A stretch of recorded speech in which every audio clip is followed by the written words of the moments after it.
The age-old console wars is finally coming to an end. Sega is dead. Nintendo is all mobile games. And soon Xbox will be on every platform. The end is nigh. It has been a long fought and arduous battle. There have been many casualties. And now, after generations of fighting, these game companies can finally go back home and boom the next generation of games. Hopefully, this is how the story ends. And maybe we can all finally play together without having to worry about which other platforms our friends are on. But there are still other, greater enemies out there, posing a threat to the peace and prosperity of games as we once knew them. And it won't be until we set aside our differences and finally come together that we can truly stand against the final frontier of unethical monetization in games. Another golden age in video games is soon upon us, but history repeats itself. And so now I will tell you the tale of the age-old console wars. It all began with the Magnavox Odyssey, and this first generation of home consoles had their small selection of games built right into them, with all of those games often just being slight variations of the same one. And so many of these games are more like board games, where the game console is only a small part of the action. This is baseball on the Magnavox Odyssey, and you got all this extra tactile stuff that isn't the video game itself. We got dice, chips, cards, a playmat, a scoreboard, and then you also got these graphical overlays that you place over your TV.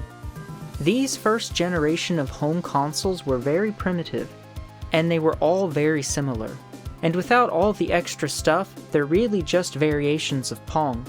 There's a whole handful of different systems in this first generation of consoles, and we got some major players enter the game right up front. We see Atari and Coleco's first console, but more notably Nintendo actually made one of these Pong Boys too. The Color TV Game 6. It's nice and orange to let you know that it's gonna have color. And all the games are still more variations of Pong just like the rest of these from this era. They also made some more of these. There's this racing one that's kinda cool. I played this game on one of those 200 games in one deals that were as seen on TV in the 90s. Hey, what do you got there? The video game has over 200 games. Cool, 200 games? That's right! Over 200 games can be yours with Pro 200, the greatest bargain in computer game history. 256 action-packed games all in this one compact unit. And with 15 skill levels for each game, there are more than 2,000 ways to play.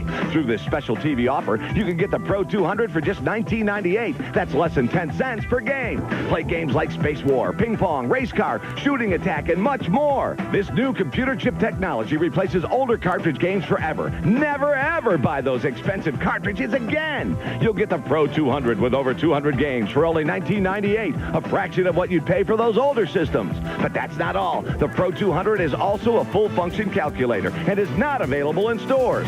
If you've ever played games on a calculator before, then you know what games from this era are really like. Okay, so the second generation of home consoles is where we see the first systems that have interchangeable games. Now these games still look like ass, but we also have a lot of strong contenders entering the market here. And despite the embarrassing differences between arcade and home consoles at this time, and the sheer novelty of having video games in your own home allowed these systems to sell for just under $200. Now in late 70s money, that's absolutely insane. That's like $900 in today's money. And then the Intellivision launched at a price of $275.79, which is well over $1,000 in today's money. It is unbelievable to think that people were paying top dollar for these primitive games. And that's the real reason that people were so angry about E.T. This game isn't really all that bad, but I wouldn't drop a whole stack on it. Now, the first console of the second generation was neither of these. It was actually this boy called the Fairchild Channel F in '76. The Fairchild was really the pioneer of the second generation, and it was not very well received, it only had a small library of games, and that also really hurt it. But also, all of these games were still looking a lot like all of those Pong clones from before. And then it had a bunch of educational type games. I mean, are you really gonna drop a fat stack to play Math Quiz and Hangman? We do got a couple of real games on here though. This is the most hyped game on the Fairchild Channel F.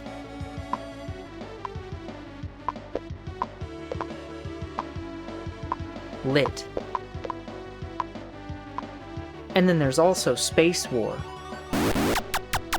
Holy Jesus Ezekiel Christ. This is my favorite game on the Fairchild. We getting it twisted tonight. Okay, so the Atari 2600 comes out next in '77, originally called the Atari Video Computer System or the Atari VCS. Now the Atari was like a whole new world compared to anything that had ever existed before it. 2600 games generally looked like this. I mean, we got sounds, colors, and graphics, but also the 2600 had games with actual gameplay, even if most of them was just repeating the one stage over and over again. Now these games are nothing at all like their arcade counterparts, but I mean, you can play it on your TV, in color. Oh my god. This definitely would have been the coolest thing to have in its day. Alright, in '78 we got the Bally Astrocade. Now it was officially released in '77, and it was available only by mail order, but delays in production prevented any of its units from shipping out until '78. The Bally Astrocade is also known as the Bally Home Library Computer. That's what you call it when you got a date over. Try to sound sophisticated. Look, it's not a video game, it's not a Nintendo, it's a family computer entertainment system. So this thing was designed by Midway, and that's pretty cool actually. They made all sorts of cool stuff that we like. Midway presents War Gods. No, not that one. That one. That's what I'm talking about. Gauntlet Legends. Now the Bally Home Library Computer was only available for a short limited time before they decided to pull out of the market. So it wasn't around long enough to really be considered a competitor for the 2600. The rights were, however, picked up later by another company that released it and sold it until around '84. Now the Astrocade was a beast at launch. These graphics are absolutely peak for '78. These games look pretty good, and it would have been the closest thing to an arcade experience at home for the time. And the sounds are so much better than the 2600. This is what Pac-Man looks like on the 2600.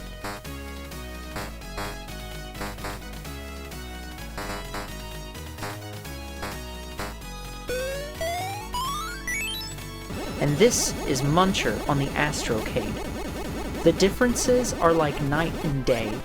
The Astrocade is really cool, and these games are really impressive for their time. And we even got Conan the Barbarian on here. But because of its limited release, there were only 28 games that were officially released for it, so it didn't really have any staying power, and a lot of people didn't even know about it. Okay, so the Magnavox Odyssey 2 also came out in '78, and let me just say, I really appreciate how all these old consoles look like fax machines. It really helps to keep them professional looking, so you can pretend that it's not a toy. Now Magnavox designed the very first home console, and they had made a number of different models that were each a little bit better than the last. But after they became a subsidiary of North American Philips, they decided to release a whole new Magnavox Odyssey 2.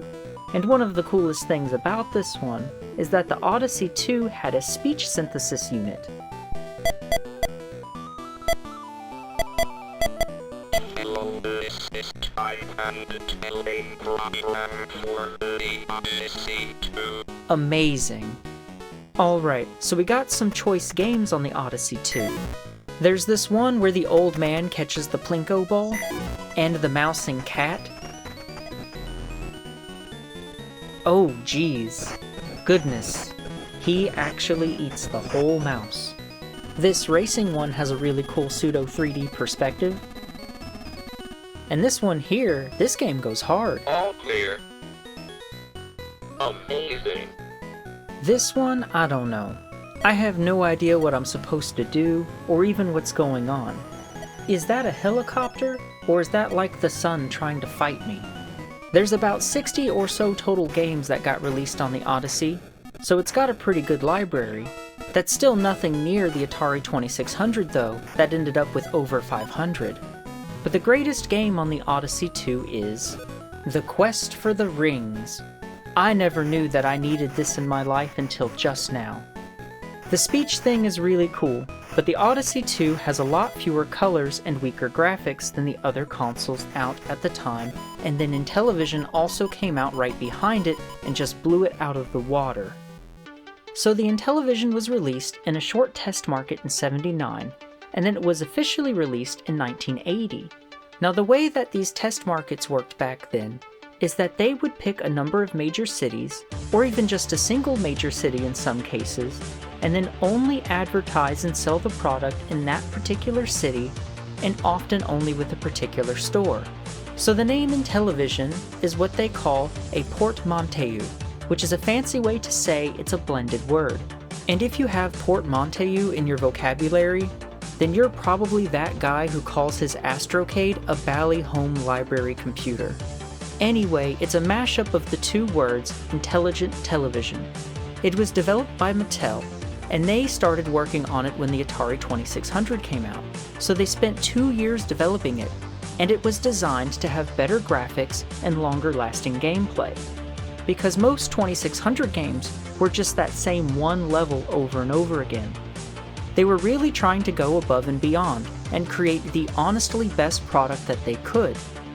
You've really got to respect that. Long and gone are those days. Because big developers today honestly don't care like that. The Intellivision was the first new console to give the Atari a run for its money. Now, we had a whole handful of different systems in the first generation, but there wasn't any bad blood yet. I mean, they're all honestly more or less the same, so you can't really hate on any of them. But Atari versus Intellivision got heated, and this would be the first real battle fought in the console wars. There were a series of advertisements that compared back-to-back footage of 2600 games against the hot new Intellivision games. And they even would say stuff like, "It's the closest thing to the real thing," meaning that Intellivision was the best and closest home experience to the arcade. And this was shots fired. This was the very first direct attack against another game developer in any kind of marketing. Here's an easy question for you. Which of these games is the closest thing to the real thing? A, Intellivision Major League Baseball. B, Atari Baseball. Here they are again, close up. A, Intellivision. B, Atari. If you thought A, Intellivision, you're absolutely correct. You see, I told you this question was easy. So the Intellivision also cooked up some bad blood with its own customer base almost right from the go. So they wanted to market the Intellivision as more of a computer for adults and not so much as a toy. So the first games were all things based on real-world things like sports and casino games. And they also promised a keyboard attachment to come out later that would turn the Intellivision into some sort of computer, and then it would run software off of game cartridges that you plug into it. But they took way too long to develop the keyboard attachment. People were getting anxious and complaining a lot. But the devs designing the keyboard kept asking for delays because they couldn't get it down to the manufacture cost that they wanted. But after enough complaints and enough time, people started to wonder if this keyboard attachment was even coming at all. Jay Leno even made a joke on this at Mattel's 1981 Christmas party. You know what the big three lies are, don't you? The check is in the mail, I'll still respect you in the morning, and the keyboard will be out in spring. After enough delays, the Federal Trade Commission even got involved because there were a lot of customers buying the Intellivision on the promise of a soon-coming keyboard attachment that would convert the Intellivision into a personal computer. So the FTC investigated Mattel for fraud and also for false advertising. and then ordered Mattel to pay a monthly fine of $10,000 until they released their so-promised keyboard attachment for the Intellivision. So they did eventually release their keyboard for the Intellivision, but then immediately called it back and cancelled it shortly after. The keyboard component was officially cancelled in August of '82, and the Entertainment Computer System module was offered in its place. And part of Mattel's settlement with the FTC involved offering to buy back all of the pre-existing keyboard components from its customers. Mattel provided a full refund, but customers without a receipt were still able to receive $550 for their keyboard components, $60 for the basic cartridge, and $30 for each cassette software. Any customer who opted to keep the products were required to sign a waiver with the understanding that no more software would be written for the system, which absolved Mattel of any future responsibility for technical support. Customers were also compensated with a fat $1,000 worth of Mattel Electronics products. That's a whole jackpot for back then. Approximately 4,000 of the keyboard attachments got made, and we'll never know how many of them actually got sold. So these are very rare. And a lot of them got dismantled and recycled for parts. So Intellivision was stirring waves right out of the gate. Something really cool about the Entertainment Computer System module, though, is that it added 2 more controllers and allowed you to play 4-player games on it, like playing 2v2 soccer. This might be the earliest 4-player home console. It's at least the earliest one that I know about. Intellivision also had this other attachment that came out called the IntelliVoice, which allowed games to have those cursed voices that make you want to turn the lights back on. And here's new space buttons for the IntelliVoice module. Hello, Commander. Starbase 1 under attack. The battle is over. New IntelliVoice. Now that Intellivision talks, you can tell the difference with your eyes closed. But people didn't really go for it, as attachments for consoles seemed to always fail, and only a small handful of games were even made for it.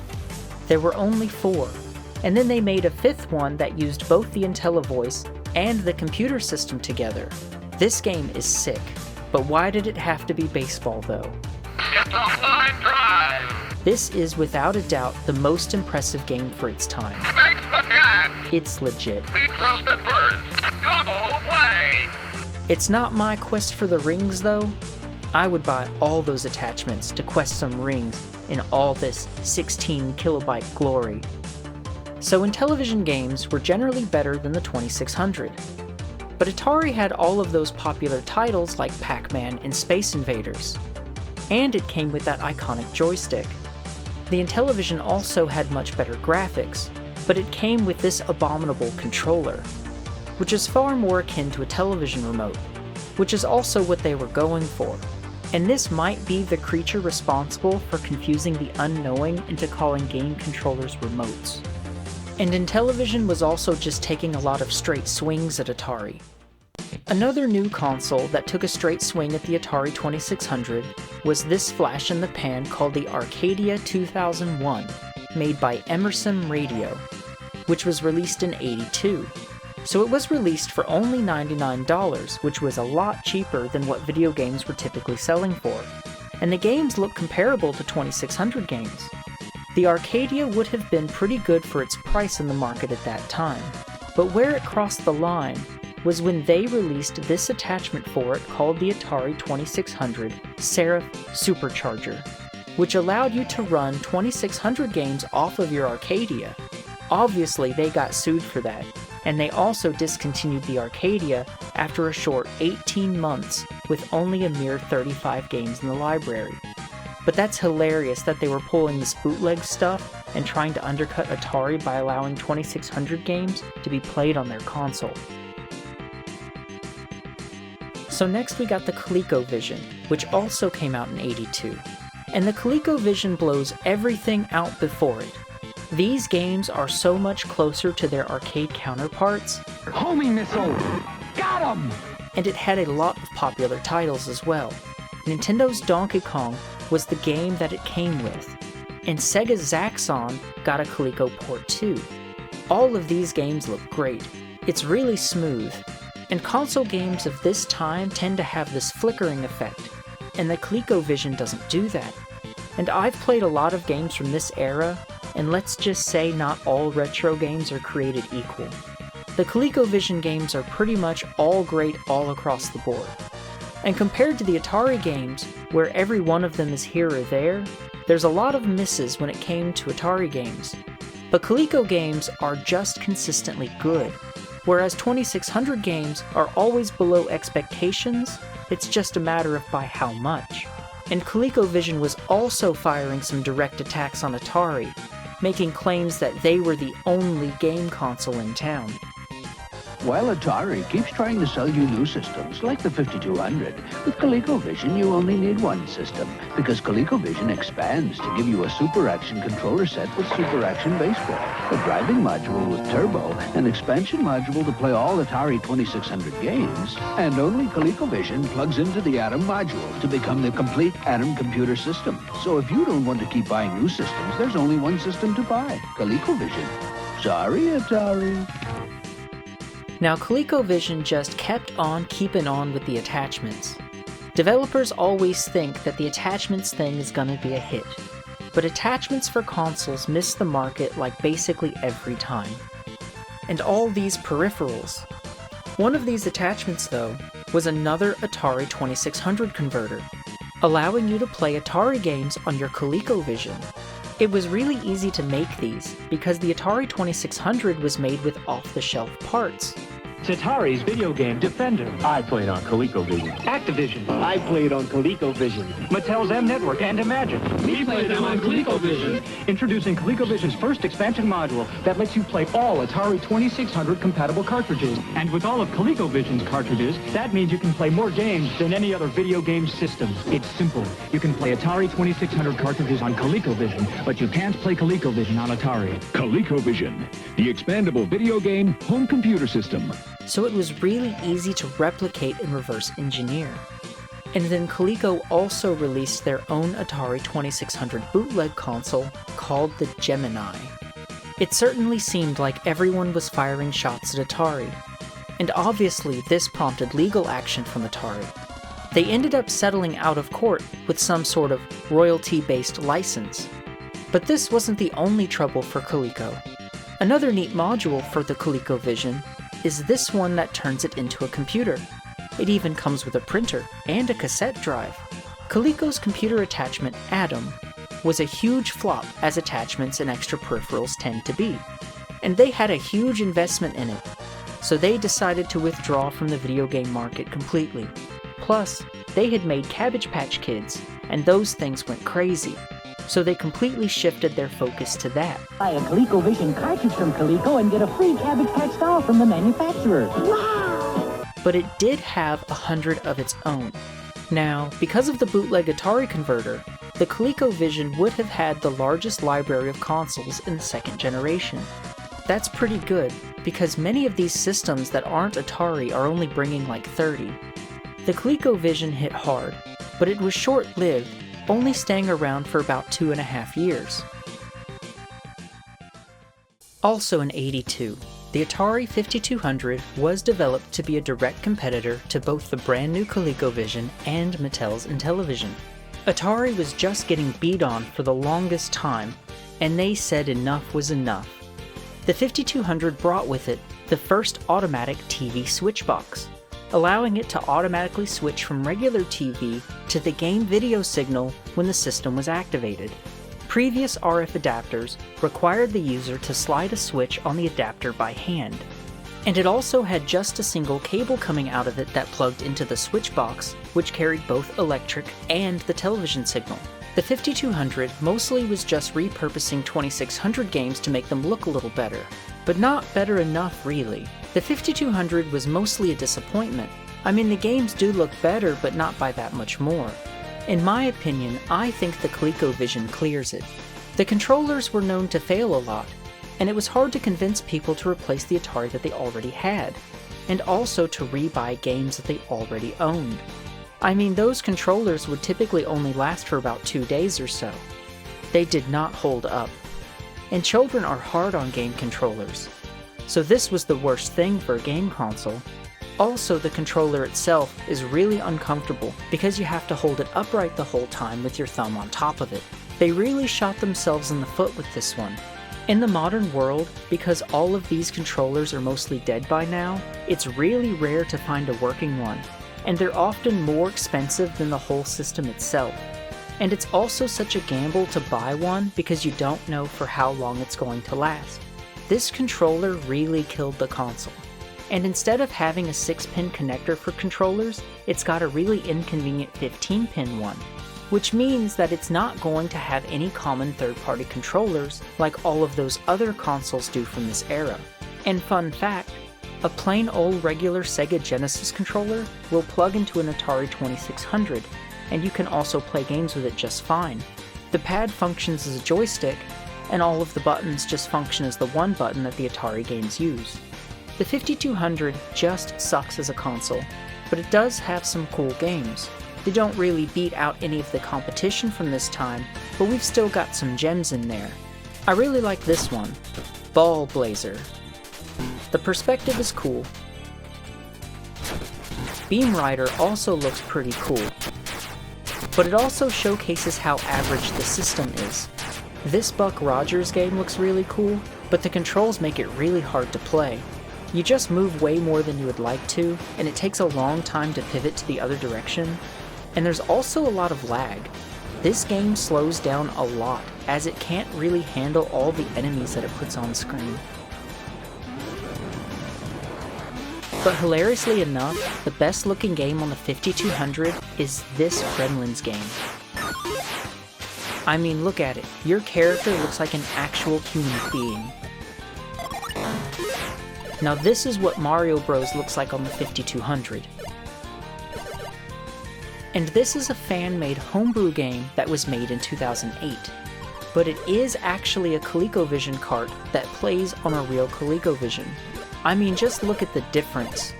The 5200 was just not in the zone, and it was just a straight flop. The poor reception of the 5200 did a lot of damage to Atari. They were already getting picked on by everyone else in the market, and then their big step up to the plate was just a huge miss. Also, again in '82, we see the last console from the second generation with the Vectrex. Now this thing is really cool. First, it doesn't connect to a TV. It has its own display that it comes with. And its graphics are entirely drawn with these vectors, hence the name. If you've ever seen vector graphics before, they look like these 3D wireframe sort of graphics. There was a really popular Star Wars arcade game that used vector graphics. Now the Vectrex doesn't even come close to the vector graphics of the arcade, but it would have been really cool as a home console. It also has that haunted voice thing going for it.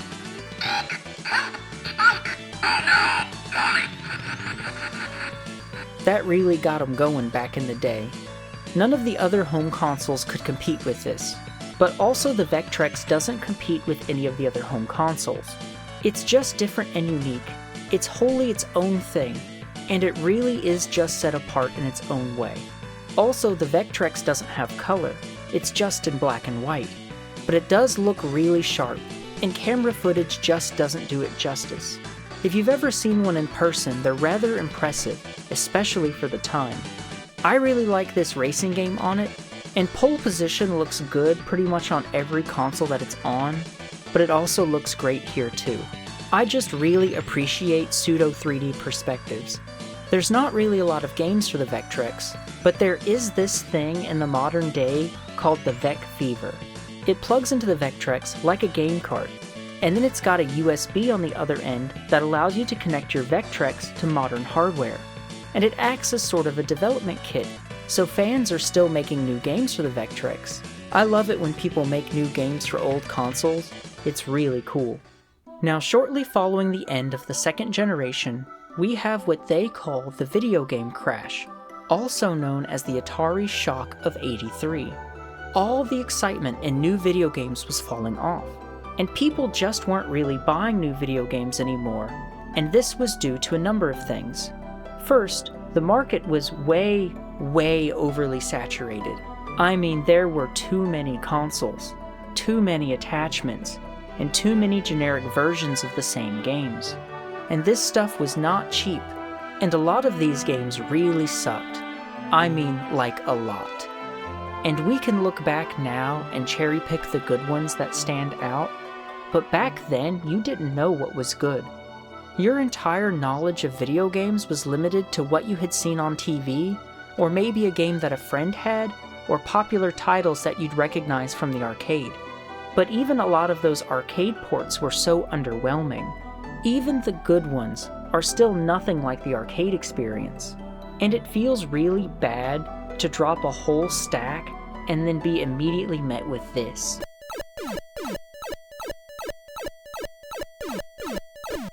New games typically went for around $30 or $40 in 80s money, which is like $80 to $100 in today's money. And if you ever took the gamble on a new game, all you really had to go off of was the art on the box. And these would look hella cool. You'd see something like this and get all excited just to get home and play this.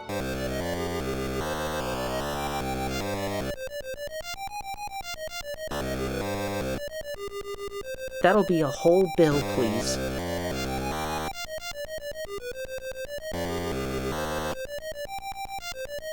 So a lot of the games were bad, but also a lot of these games only worked if you had this extra thing or that other attachment, and then that brand new Atari console just failed on everyone.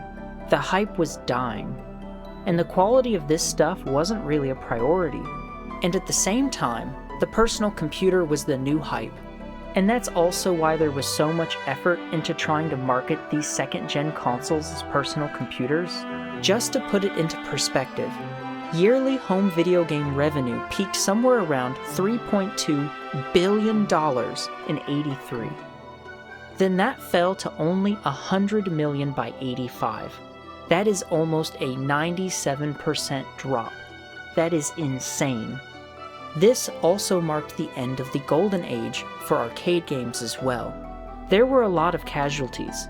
Many developers and publishers went bankrupt during this time, and there were a lot of venture capitalists looking to invest in basically in any new third-party developer hoping to copy the success of Activision. And then they basically all sucked and didn't have the experience to make good games. But they had all the investment money and the marketing behind them. So there were a whole lot of really bad or poor quality games that got heavily marketed. And in a time where you only know what you know, I mean, you see the ad for what looks like the cool new game, so you're gonna get that one instead of the good games with these whatever sounding names. Like, are you really gonna get Mr. Do over Warlock or Sorcerer? Well, you should have, because those games are trash.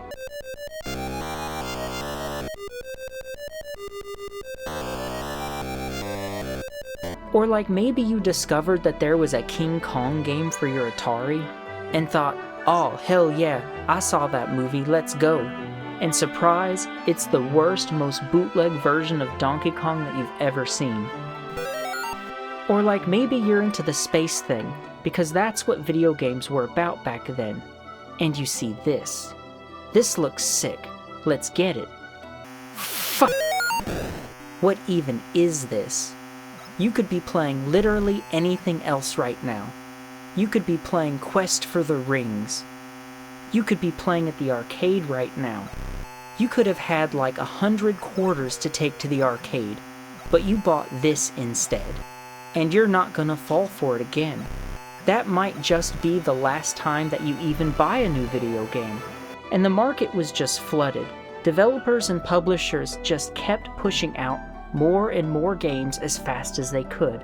And stores weren't even selling this stuff nearly as fast as they needed to. Stores were getting stuck with a lot of overstock that they couldn't return. So naturally, stores were also cutting back on how much and also what specifically they would carry. I mean, they were just pumping this stuff out ad nauseum. And there were a lot of unsold games. They had so many unsold and unwanted games that they were starting to bury them in landfills. Like that Atari ET landfill that became the talk of so many urban legends. And then also, because the market was trending down, everything was on sale. And so those bad games would look like some real bargains. And they were drawing even more potential sales away from the good games because they were just willing to sell the bad stuff at floor-low prices. It got really bad. And then as a consumer, it's really hard to pay top dollar for something when your price point has already been anchored so low. I mean, you roll up at the store and King Kong is $5 or $10. Are you really gonna pay $30 for Mr. Do? I don't even know who or what a do is. And I know about King Kong. I saw that movie. And the home console thing was still new. There would have been lots and lots of people that were just buying their first games. And if they got snagged by these bargain bin games, then they're gonna think that video games are lame right from the start. And then at the same time, all of the big players were starting to pull out. So there were fewer and fewer good games coming out. It was a dark age for video games, and a lot of developers had started to think that video games were just a fad, and that there wasn't much left for long-term investment in video games. What's really interesting is that the video game crash didn't really affect Japan like it had happened in America.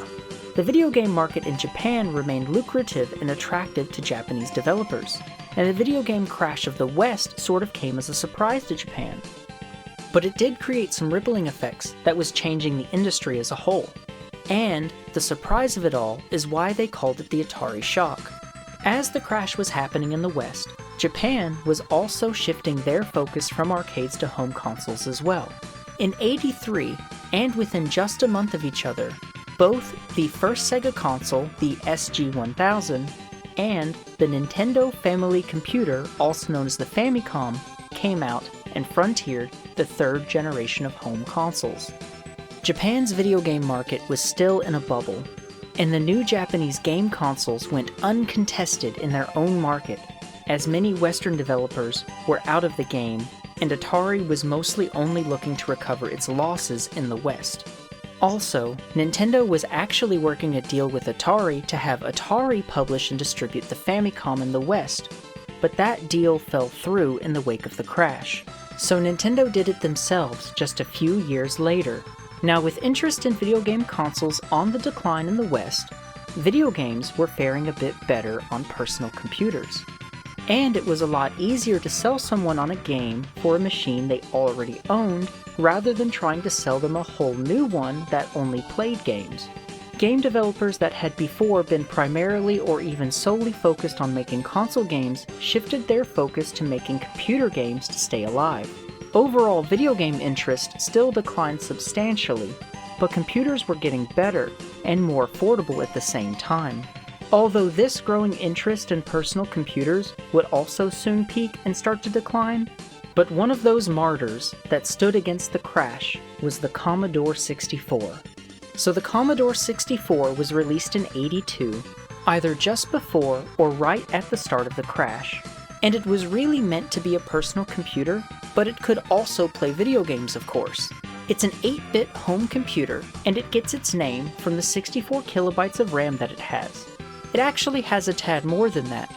They could have called it the Commodore 65, but that doesn't rhyme.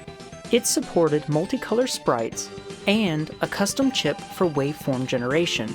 It was very impressive, and it had far superior visuals and audio compared to systems that didn't have these things. Now, the C64 wasn't the strongest or the most powerful computer of its day, but it was the best bang for your buck. Computers have always been expensive, and in its day, the Commodore was the best of the low end. It would have been very attractive to new computer buyers, and they marketed it very aggressively. They mostly bullied their competition out of the market. It was priced low enough that no one could really compete with it, and its aggressive price also was so attractive that it was largely responsible for interest in home consoles shifting over to home computers. It launched at $595, which would have been about double the price of any home console, but it also came with a $100 rebate if you traded in another video game console or computer. To take advantage of this deal, some retailers were offering this Timex Sinclair computer, the TS-1000, for as little as $10 together with the purchase of a Commodore 64. so people were just getting a straight deal on this thing. And at the time, good computers were usually over $1,000. So if you were already about to buy a game console, you might as well just go ahead and get the Commodore instead. And they had this thing everywhere. All the department stores, all the toy stores, and all the college bookstores had it. And it had a built-in RF modulator, so it could be plugged into any old television, and you didn't have to buy a special monitor for it. And that would have been a really big deal. This thing is just ready to go. It's hella cheaper, it's still really good quality, and you don't even have to buy a monitor. But you could also still plug it into a specialized monitor to get a sharper picture if you really wanted to. The Commodore 64's price was so hard to compete with, and a lot of early computer makers exited the market because of it. And as time went on, they kept slashing the price of it as they were able to produce it for cheaper and cheaper. By early '85, they had got the manufacture price of this thing to less than $50, and they were able to sell it for as low as $149. For a personal computer of this quality in that time, this is absolutely insane. So a lot of people had it. It's now called the most sold single computer model of all time. And with game consoles on the decline, the Commodore 64 would have been a very important platform for video games. And of course, people were still buying video games. And the sales of computer games, most notably for the Commodore 64, were carrying home video game sales in the West, when all other home video game markets were falling off of a cliff. The Commodore 64 has a lot of games, and it's got a lot of good ones too. And generally, computer games would have been a lot better at this time too, because you weren't going to get straight swindled by bargain bin titles like you did with Atari games. And yet still, of course, not all retro games are created equal. Meanwhile, the Famicom was looking to release in the West. It released in Japan side by side the Sega SG-1000 in '83, but it wasn't tested in Western markets until '85, and by that time, they already had a nice library of games to launch it with. Now the Famicom's controller was of course derivative of Nintendo's own Game & Watch handhelds. But this controller is so good compared to the standard of its time. All of the game controllers of the previous generation are entire contraptions, and they were generally very uncomfortable to hold as well. The Famicom controller would have been a fresh glass for sure. It's very inviting. You look at these old controllers, and if you're new to video games, you'd think that this thing is overly complicated. It's got like a whole 9-number keypad, and a telephone wire coming out of it, but you look at the Famicom controller, and you know right away that you're supposed to hold it. The Famicom was meant to be affordable and ergonomic. Original plans for the Famicom had a full 16-bit computer system with a floppy drive and a keyboard, but the Nintendo president, Hiroshi Yamauchi, rejected all of that in favor of a more conventional cartridge-based console, feeling that all the high-tech computer stuff would be intimidating to the average consumer, and he was looking to create something that could fit into every home.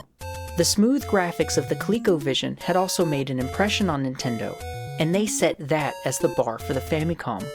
They actually had considered using joysticks, and had dismantled some American game controllers to see how they worked with their console, but ultimately came to the conclusion that they were not as durable and that children also wouldn't take care of them. Also, the Famicom did not have connectors for controllers. The controllers are hardwired right into the console, so those boys needed to be built to last. And it launched with only 3 games, which were all ports of Nintendo's own arcade titles. We got Donkey Kong, Donkey Kong Jr., and Popeye. When the Famicom launched, the first model was having a lot of problems, notably some faulty circuitry, and they had to recall it and refund everybody. So the Sega game was outperforming and outselling the Famicom initially, but Nintendo got their Famicom back together, and it very quickly outpaced the Sega game, and the popularity of the Famicom exploded as the undisputed top-selling console in Japan. And all of those new and improved models of the Sega game were all attempts at trying to one-up the Famicom. but the Sega game just wasn't hitting it or turning the Japanese market. Now, the Famicom was only intended to have Nintendo's own first-party games, but that changed after they were approached by both Namco and Hudson. The Famicom very quickly became the most popular and best-selling home console in Japan, and so it was time to expand in the West. So Nintendo had originally set a deal with Atari for Atari to release the Famicom in the West for them, using Atari's name and redesigning it as the Nintendo Advanced Video System. The deal was set to be finalized at the Consumer Electronics Show in June of '83. And Atari saw Coleco illegally demonstrating their computer attachment Atom together with Nintendo's Donkey Kong game. Now Atari had exclusive rights to publish Nintendo's titles in the West at this time, and they were pretty upset about this. This delayed their deal, but then also Atari CEO Ray Kassar was fired next month, and then Nintendo's console deal with Atari just fell through. So Nintendo decided to market the Famicom in the West on their own. First, the console was redesigned to differentiate itself from the other Western consoles of the time, now called the Nintendo Entertainment System. The NES featured a front-loading cartridge slot, making it look more similar to a cassette player, which was growing in popularity at the time. The first test market started in New York in October of '85, and then they followed that up with another one in Los Angeles. And it did well enough to justify a nationwide release in September of '86. The NES was trying to reframe the severely damaged video game market in the West. Consumers had largely lost confidence in video games, and there was a lot of misrepresentation in the video game market. Games of this time featured a really bombastic art on the cover, which didn't represent the games of the actual graphics in any kind of way. And then also, popular titles would be on basically every console, with varying levels of quality. So it was hard to know what to expect when you were buying a game. And Nintendo's strategy was aimed at regaining customer and retailer confidence by delivering a single platform whose graphics could be represented truthfully and whose qualities could be clearly defined. Another thing that they did to really set themselves apart was to establish a strict product approval and third-party licensing approval. Also, calling itself an entertainment system instead of a video game system also further helped to differentiate itself from other consoles of the time, but also to finesse retailers into stocking it over the less popular and failing video game toys as they saw them. The NES also featured a lockout chip, which helped to cut down on piracy and deter unlicensed games from circulating around for it. And then also to further reduce customer confusion, games were clearly marked on their packaging as to which genre of game that they were, so that you could better know what you were looking at. And also, the cover art for the games were meant to be clear representations of the in-game graphics, like how Mario Bros. Features the Mario sprite right on the cover. And the Nintendo seal of approval was put on all officially licensed Nintendo games, so you could know that if a game didn't have that, then it was gonna be some sort of bootleg bargain swindle. Unlike the Famicom, the NES was marketed primarily at children, so they came up with a strict policy for censoring profanity and religious content. And then the Robotic Operating Buddy, or ROB, was also a huge part of Nintendo's marketing plan in an attempt to show the novel and sophisticated technology of the NES compared to the previous game consoles. The console itself wasn't all that exciting at first, but the light gun and ROB both really got a lot of attention. That stuff blew up. They tried a whole bunch of different bundle packs for the NES, but by far the most popular bundle was that one with the Zapper that came with Mario Bros. And Duck Hunt. The NES was blowing up, and Sega was coming right around the corner. Now, Sega released their first console, the SG-1000, right around the release of Nintendo's Famicom in '83. Now, Sega was also in the business of making arcade games at the time, and the market was declining in the wake of the home video game market. So Sega developed the SG-1000 essentially as a platform for their own games. It was released in several forms, including the SC-3000 and the redesigned SG-1000 too. Now the 3000 was really meant to just be a full computer with a whole keyboard, but learning about Nintendo's plans to release a games-only console, Sega went and developed the SG-1000 alongside it. SC stands for Sega Computer, and SG stands for Sega Game. The SG-1000 is also known as the Mark I. To keep the costs down, and to better ensure longevity, Sega opted to use popular right-off-the-shelf components. And this is why you can use your Genesis controller with an Atari 2600, because the Atari was also just built with common parts. The Sega Computer and the Sega Game were both released on the same day as Nintendo's own Famicom in Japan. Sales of the SG-1000 far exceeded Sega's expectations, so they were looking to expand into other markets. The SG-1000 and the Sega Computer didn't get a US release, but they did get several launches in various other countries and with various models and redesigns. It originally had this hardwired joystick, but it was also later redesigned to have detachable gamepads. By '84, the Famicom's success was outpacing Sega's game console. It had more advanced hardware, which allowed it to have smoother screen scrolling and better graphics. And Nintendo was also boosting its library by licensing third-party developers. And Sega was far less eager to collaborate with those same companies that were competing against them in the arcades. And feeling behind in the race, Sega developed the Sega Mark III in '85, which would be later known as the Sega Master System worldwide. Now the Master System was released in America right behind the NES in '86, and it too came with a light gun. The original Master System had both cartridges and these Sega game cards that were a sort of memory card format used by the SC-3000 and the SG-1000, and you could reuse the same card to play different games. But the later Master System 2 removed the card slot, and it became a cartridge-only system. The cards were far cheaper to produce, but cartridge-based games had a lot more room on them, and they were trying to hit the market with superior tech.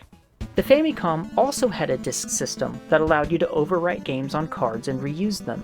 Notably, the first Legend of Zelda was an exclusive to the Famicom disk system, until it was later released on the NES with the very first cartridge game that had a battery-backed memory built right into it. You see, before Zelda, not a single cartridge-based game had save files, and you would have to start all over from the beginning every time you turned the game on. Some games used a sort of password system that allowed you to pick up at certain points, but being able to save your game progress in the cartridge itself was a whole new thing. Now the Master System was superior to the NES, but it had far fewer games, because Sega preferred to only publish their own games on it. It is worth noting though, that the smaller library on the Master System is pretty much all bangers. They were really trying to put their best foot forward. First we got Master of Darkness. This is like a Castlevania looking game, and it looks way better than anything on the NES. And then we also got Golden Axe the Warrior. This one is like a Zelda clone, but set in the world of Golden Axe. I love this game. Highly recommend. And we even got the first Phantasy Star on here. The graphics of the Master System look a lot more akin to the next generation, and it seems to be a repeating pattern that Sega is always on the cutting edge and is more releasing their consoles in between generations. The Master System was a fantastic console, but it just did not sell well. And another notable thing about Nintendo's licensing agreement with their third parties was that they required console exclusivity. So third parties that had signed their games to the NES couldn't also publish their games on another platform. And now that Sega was finally looking to work with third parties, it was far too late in the game.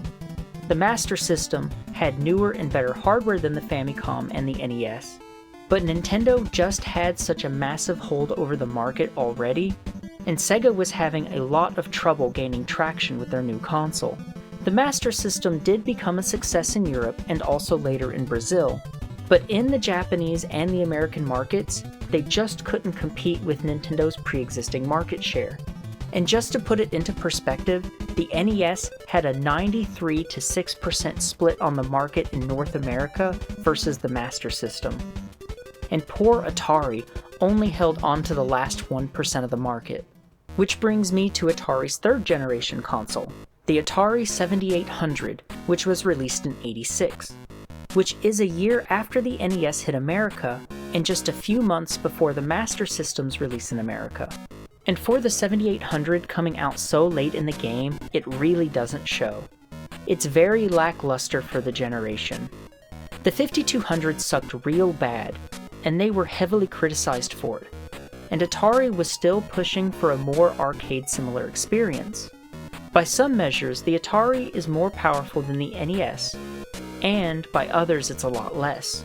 The system was designed with a graphics architecture similar to arcade games, but the games that they were trying to design for the console were already old news. Some of them even 5 years old already. So even though it's got a lot of great new hardware, they weren't publishing any new games that really showed it off. I will say that the graphics of the 7800 look a lot closer to the arcade games that they were trying to port to it, but not in a good way. And the sound on it also comes across as jank. The 7800 has a lesser sound chip than everything of the era, and it even sounds worse than the 5200. And that's because the 7800 has the same sound quality as the first Atari 2600 system. Now, most of the 7800 games just have this black screen for a background, and they look really behind the times. But to be fair, that is also what these games look like in the arcade, which is what the console was built for. But some of these games actually do look really good. Like this one here, Motor Psycho looks really good compared to NES games. But the sound is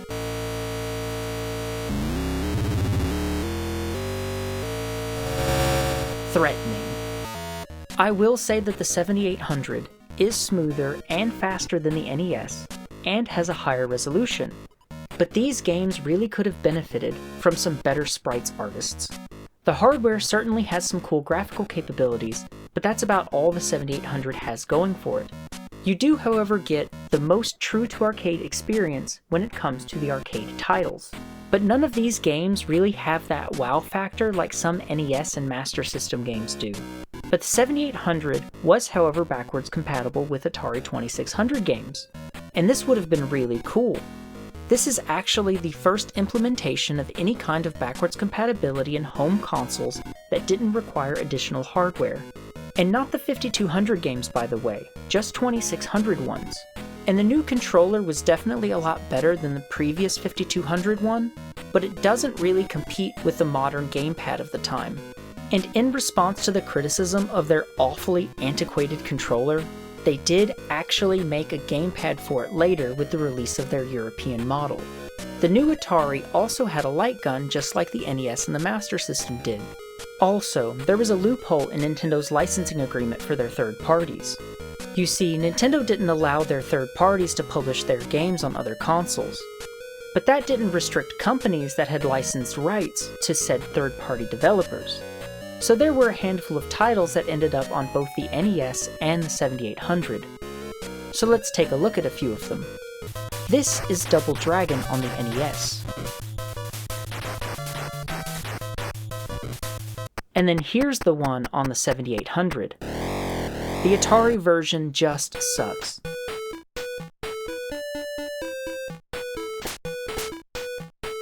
It's not even close, and the NES version is just way better. And the music takes it to a whole nother level.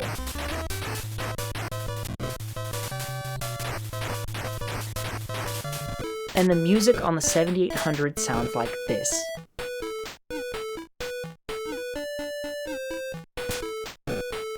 Okay, so next we got Xenophobe.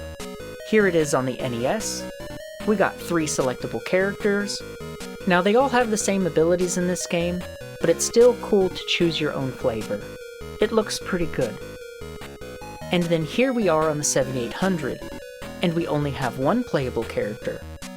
The colors are a lot sharper, and the game is quite a bit smoother. But I think the best way to describe 7800 games is as unoptimized. It looks and feels better on the 7800, but the NES version feels like it has a lot more precise controls. Even though the graphics of the NES aren't as good as the 7800, the NES has more creative use of its sprites and backgrounds. And there's also a larger variety of backgrounds. Also, neither of these really captures the essence of the arcade. The Xenophobe arcade is really cool, and both of these ports are honestly just passable. Alright, one more. Let's see Rampage. The NES version looks way better. It's just better in every way. It even feels better.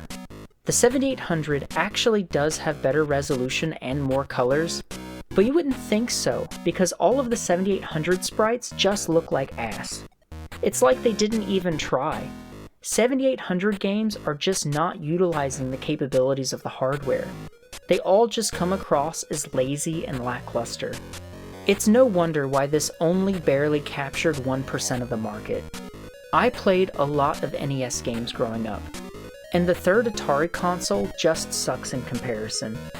And it certainly seemed like Atari just kept taking L after L. They pioneered the home video games market, but it's like they hardly did much else after that. Next up, Hudson Soft and NEC collaborated to develop the PC Engine, which launched in Japan on October of '87, which was called the TurboGrafx 16 a year later in America. The TurboGrafx marks the dawn of the fourth generation of consoles, also known as the 16-bit era. Initially, it was very successful in Japan. The games came on these sleek-looking cards, and then later it had an attachment to use the brand new CD-ROM format. It right away was outselling the Famicom and the Master System in Japan. But it just couldn't make a name for itself in the West. Nintendo just had such a strong brand loyalty at this time. I mean, Nintendo had just started to win customer confidence back in video games right after the crash. And Americans were still not too quick to put their trust in new game developers. So it was really hard for new companies to enter the market. Even well-known Atari was still throwing a lot of misses in the West. Even though the TurboGrafx was an excellent console, the Western market just wasn't interested because it wasn't Nintendo. I mean, back in the day, the brand name Nintendo also became the common word for video game. Like how people call a tissue a Kleenex, or a bandage a Band-Aid, and at 96% market share, that's like the whole pie. And so it was, late in the 20th century, that a pox fell upon the land. A plague of home videos that were limited in intelligence. There was brain drain, and terminal boredom swept the countryside. The maker looked down and was not pleased by what he saw. He said, "This is not good."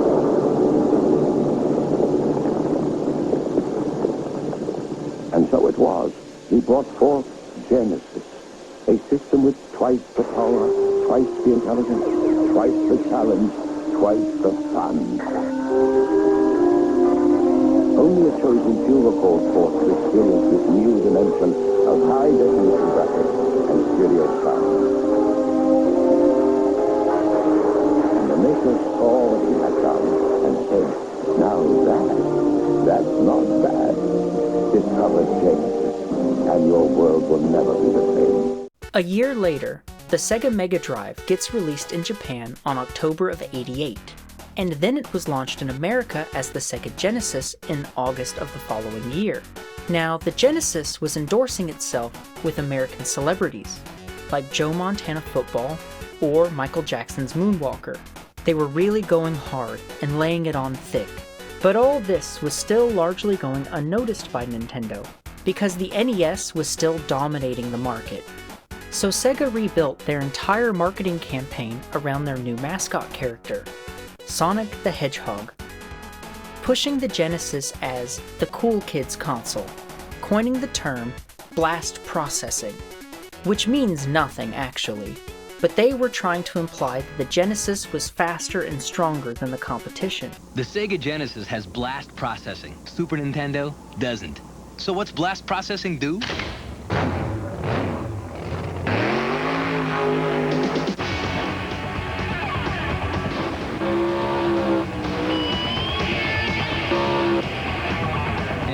What if you don't have blast processing?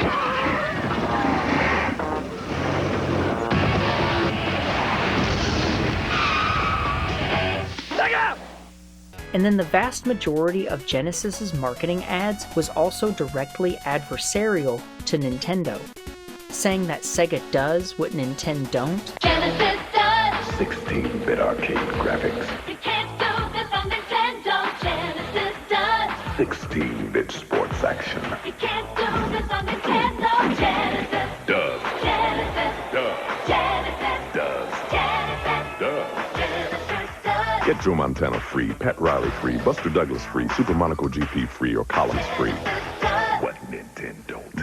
The Mega Drive was not really all that popular in Japan. It was outsold by the TurboGrafx, also known as the PC Engine over there, but the Genesis made a huge splash in the West, and it was very successful in America, using the "it's cooler than you" marketing strategy. Also, Sega kept slashing the price of the Genesis, and then they bundled it with Sonic. And then the Genesis, with its competitive price and better hardware, were starting to gain ground. But it was actually its growing library of games that was really propelling it forward. Sega was happy to bring the grittier and edgier, more mature titles that Nintendo was shying away from. The Genesis really was way cooler than the NES, and they were advertising that like crazy. Nintendo was under attack, and their hold over the market was slipping away. With so many shots fired directly at Nintendo, tensions were building. Now, Nintendo executives were initially reluctant to design a new system, but the NES was getting old, and Nintendo was starting to lose the overwhelming market share that they had. And thus, the Super Famicom was born, released in 1990 for Japan, and in '91 for America as the Super Nintendo. It sold out immediately, and despite the popularity of the new Genesis in America, Nintendo right away took back their top position in market share. The king has returned, with both superior video and sound to the Genesis. And this was the beginning of the hardest fought console war in history. The Mega Drive was not kicking it in Japan, so this battle was fought only in the West, and largely in America. As a gamer in the 90s, you were either for Sega or Nintendo, as if they were sports teams. Sega's marketing was so aggressive, and that together with the fact that video games are so expensive, most people, and especially children, only probably had one console, so whichever one you had is also the team that you represent. And it's always fun to throw stones at the other side, but also, the bias of wanting your decision and your console to be better. Nobody wants to be a loser, and the one that I have is better because I'm better and I'm a winner. So the Super Nintendo actually was a better system, but Sega just kept undercutting Nintendo, slashing prices and offering super cheap bundle packs. Nintendo reluctantly had to cut their prices down to try to compete with the Genesis, but the Super Nintendo was a lot more expensive to produce. It was really getting hard to ignore the affordable price of the Genesis, and then Sega cut the Genesis price yet again just to spite Nintendo further. Gotta go. Hey, guy, you're the first serious gamer I've seen all morning. Check this out. Brand new 16-bit Super Nintendo with Super Mario World. Wow! Oh, what's this one? Oh, this is a Sonic the Hedgehog from Sega Genesis. Hey, look at these radical colors, huh? Wow, Sonic's fast, too. No, over here. I like Genesis, and it costs a lot less. Wait, kid, that game I'll there. take Sonic and Genesis. I knew that. Sonic the Hedgehog. More action, more speed. Sega Genesis, it's a whole lot more for less. A lot of people were getting the later models of the Genesis just because of how cheap they were. I had a Super Nintendo to start with, but even I got the Model 2 Genesis that came with Vector Man. With how cheap the Genesis was getting, you could just about get a whole new system for the cost of a single game. And then it also came with a game. And retailers also had their own deals going on. The particular Toys R Us that I got mine at would give you another game for free with the purchase of your new system. And then they also had some sort of other kind of sale going on. I ended up getting a Model 2 Genesis that came with Vector Man, plus the Genesis 6-pack for like $79. Sega's hyper-aggressive marketing got them on the board. It cannot be understated how difficult it was at this time for any new consoles to break into the American market. Sega's Genesis had just won them nearly half of the video game market share in the West. Sega was also offering these really tantalizing deals to third-party developers, causing many of them to break away from their contracts with Nintendo. The Genesis's library was stacking up quick. Now, the Super Nintendo was still offering some of the most technologically impressive games for its time, and they were letting you know right up front that these games weren't on any other console. But honestly, a lot of these games couldn't have been on any other console even if they wanted to. Like, just look at this. Star Fox was mind-blowing when it dropped. This game was so far ahead of its time, it was very impressive. Also, Nintendo's marketing was mostly aimed at how impressive their own games were. It's like almost every single Sega ad was a direct attack at Nintendo, but Nintendo didn't really play like that. They did have this one ad though, and I don't know if this ad is being entirely honest. Okay, class, pop quiz. Question number 1. You want to buy a video game system. Super NES gives you 4 free games. Sega gives you no free games. Which do you choose?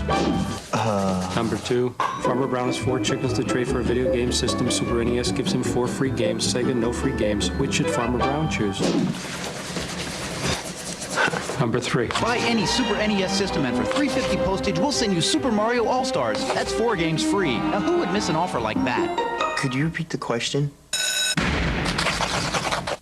Because that's a Model 2 Genesis he's showing in the ad, and the Genesis kid is even wearing a Sonic shirt, and by that time, basically every Genesis on the shelf would have been some kind of bundle pack that came with a game. And the very first Genesis model came with Altered Beast as its pack-in game, so this ad is straight up misleading. I guess the pack-in game isn't actually free as you technically paid for it by buying the bundle. Nintendo's first-party games were the only reason that you needed to be on board with the Super Nintendo.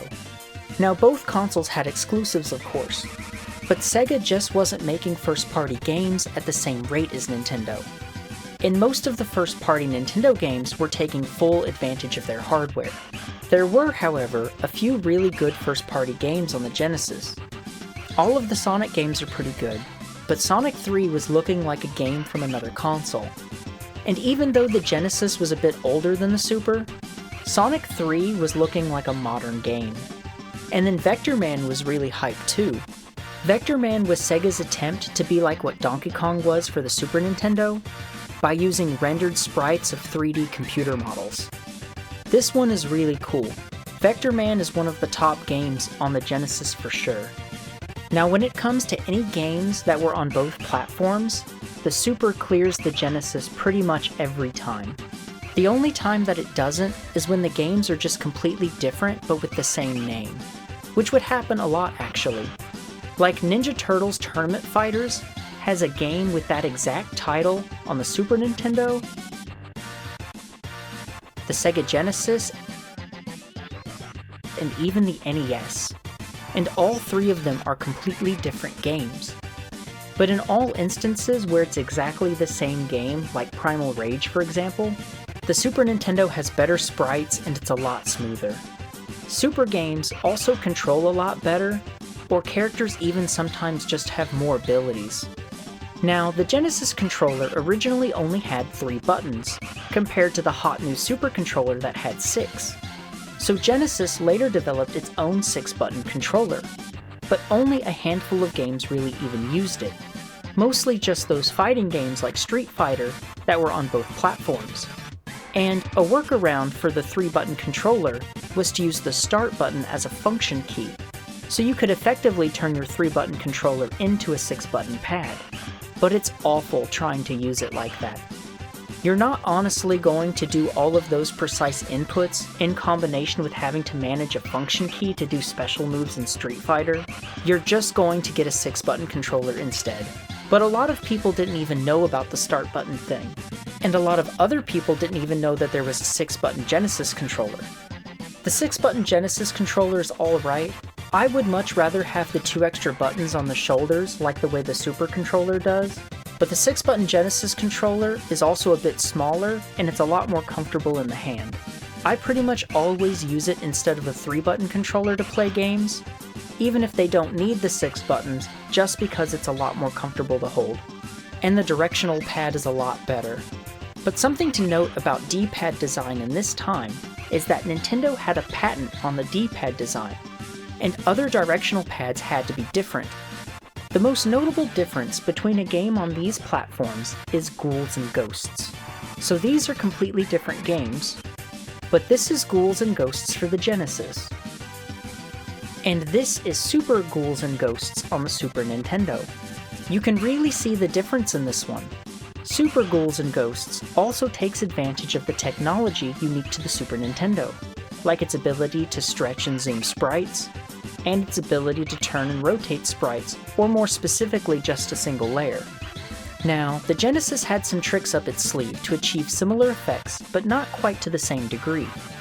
Mega Turrican shows us some rotating sprites, but I'm pretty sure that this magic is actually happening within the cart of the game and not with the Genesis itself. But there was a rotation effect that the Genesis had. You can see it in this helicopter game and in the special stages of Sonic 1. But what this was doing was not actually rotating the sprites, it was rotating the tile map. And then the sprites were constantly redrawn as the tile map would rotate. And like in this helicopter game, the resolution is turned way down, and rather than rotating a full screen, it's got a rather zoomed in and very limited tile map that's a lot closer to 30 by 30. And the colors chosen are really dark to hide how zoomed in it really is. So the Genesis has a little bit of a rotation effect, but it's very limited. Nothing at all like we see in Super Ghouls and Ghosts. The Super version of this game is just flexing all the way through. Also, the Super Ghouls and Ghosts ad is pretty sick.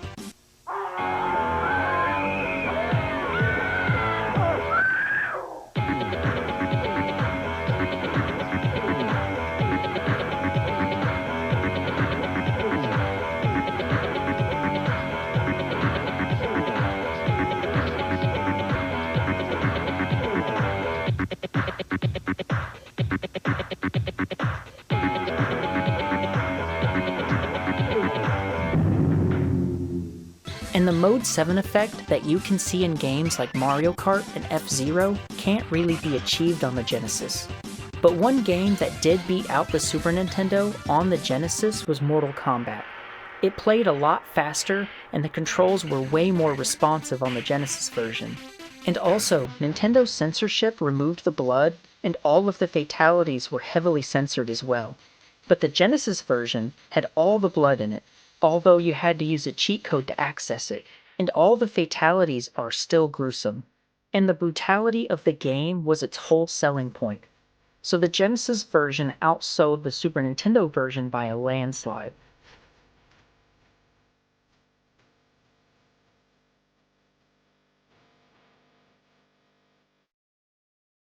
Meanwhile, also in '91, the Philips CDI made its debut as the first multimedia machine.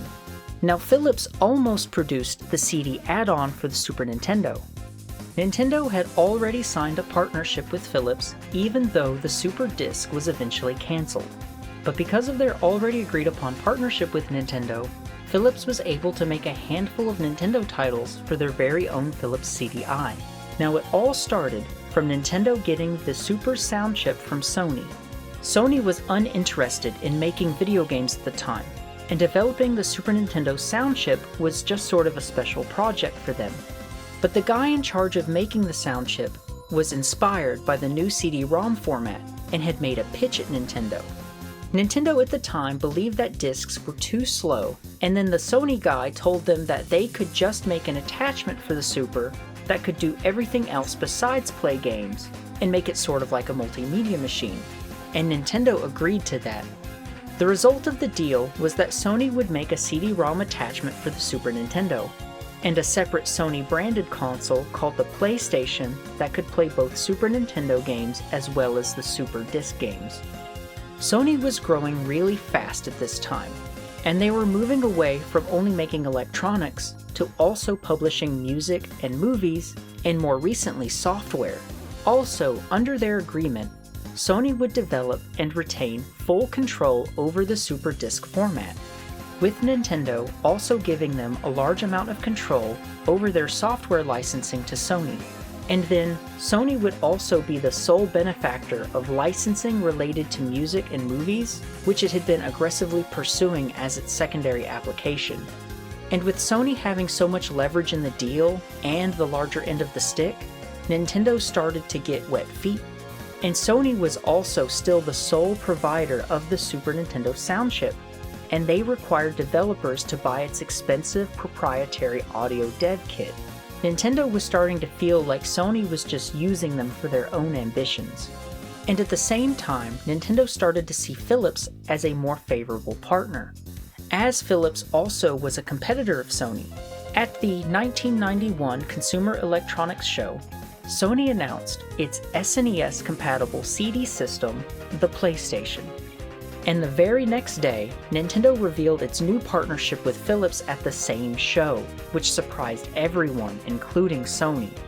While Sony and Nintendo were trying to resolve their differences, Sony had produced a few hundred prototypes of their Super Nintendo compatible PlayStation, and they were also already developing software for it.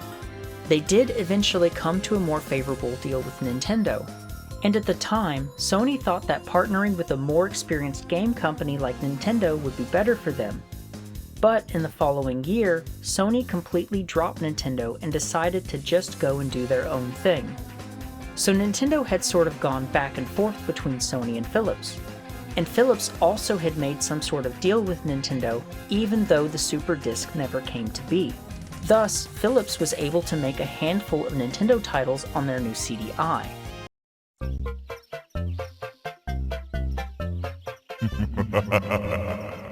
Nice of the princess to invite us over for a picnic, eh, Luigi? I hope she made lots of spaghetti. They all kinda suck. And some more than others. But the CDI is sort of a novelty in the modern world. And the CDI went for $500. It did, however, actually have a gamepad, so you didn't have to play your games on some awful television remote. But all of these games are mildly amusing at best. You ever play games on a DVD player before? I did. I had Snow Dogs on DVD, and that's about what these games are like. They're a little bit better than that, but not really. But it is really sad that in the top 10 CDI games of all time, we got arcade classics like Pac-Man and Tetris. I guess this version of Tetris would have had the best backgrounds. I mean, look at that waterfall. It's nice. And with that music, it feels like I'm playing a commercial.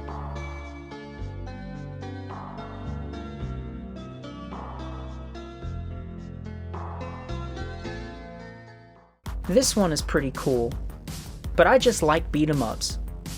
Wait, did that guy just pull down his pants and fart at me? Burn Cycle is probably the coolest one. It takes the most advantage of the platform. It combines movie scenes with gameplay, but like it actually does that in a meaningful way. It's not like just a choose your own adventure. Although it looks so goofy most of the time, it's hard to get immersed. These calculator numbers look really good. They don't mean anything though. There's just some arbitrary numbers up here on a rotation. This overlay is designed to look like a HUD without actually doing or representing anything at all. And the Nintendo games on here are absolutely hilarious. If you got this and didn't have A Link to the Past, I'm sorry. But the Zelda CDI games are all so comically bad that they've created a YouTube poop legacy. My favorite one is where you can watch this guy read the entire Bible. This video is for real, days long.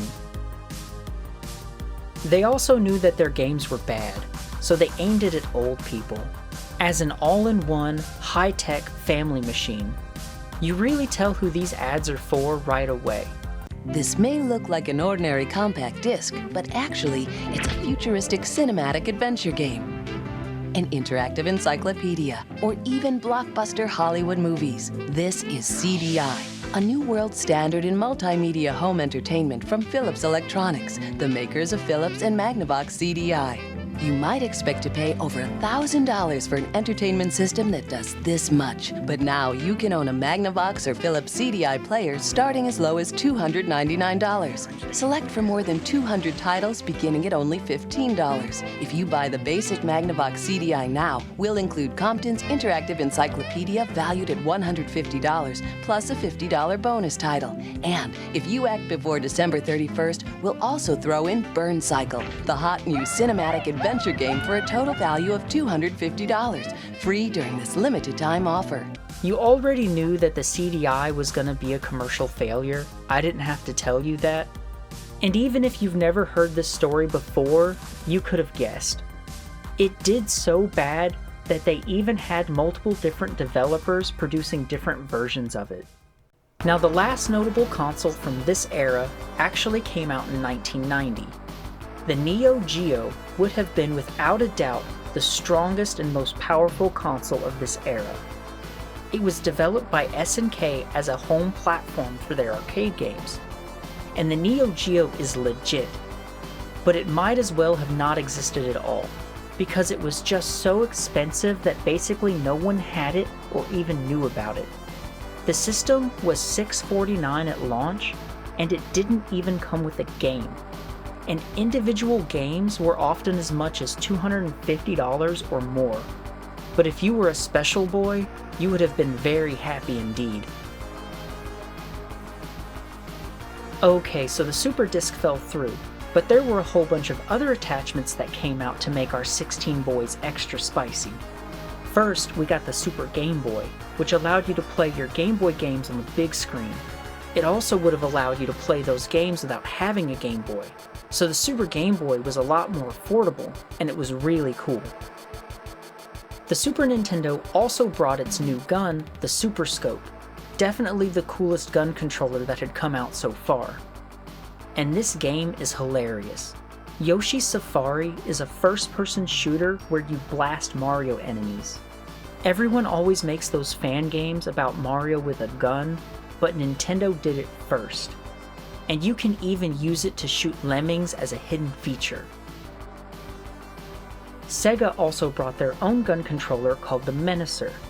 It's pretty cool and it does the job, but none of the games are really as good as the Super ones. The T2 Terminator arcade game has a Genesis port and it's really cool, but it's also better on the Super.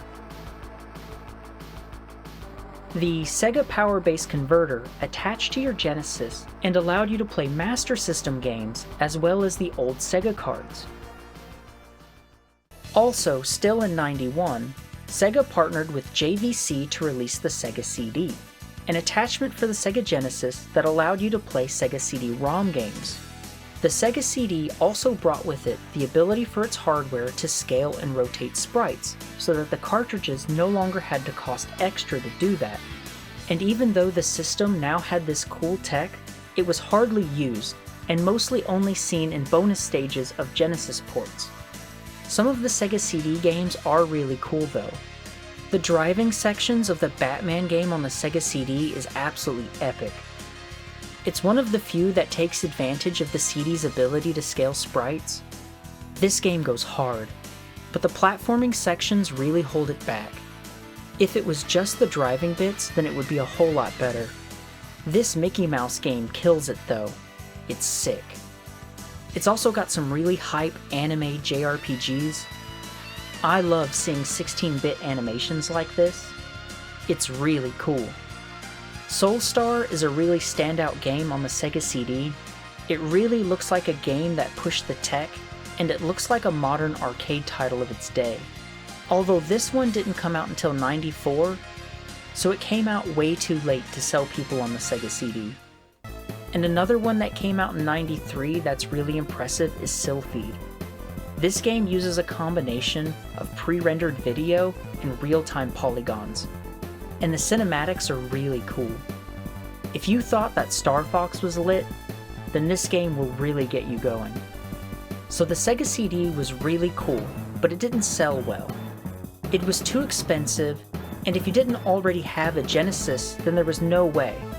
because the Sega CD launched at almost $300, and it also had a really small library, and a lot of them were just pre-existing Genesis games, like Bram Stoker's Dracula, except it's also a completely different game than the Genesis version.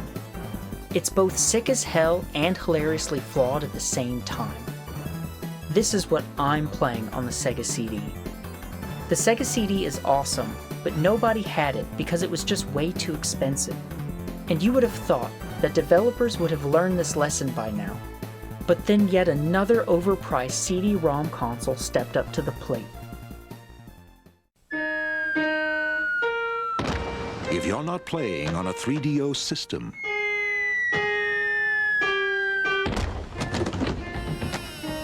what are you playing with? Presenting 3DO, the most advanced home gaming system in the universe. It's time to put away your toys. 3DO from Panasonic, Gold Star, and Creative Labs. A new low price and free games. In 1993, the 3DO was released in America with an insane $700 price tag, with only one available game at launch.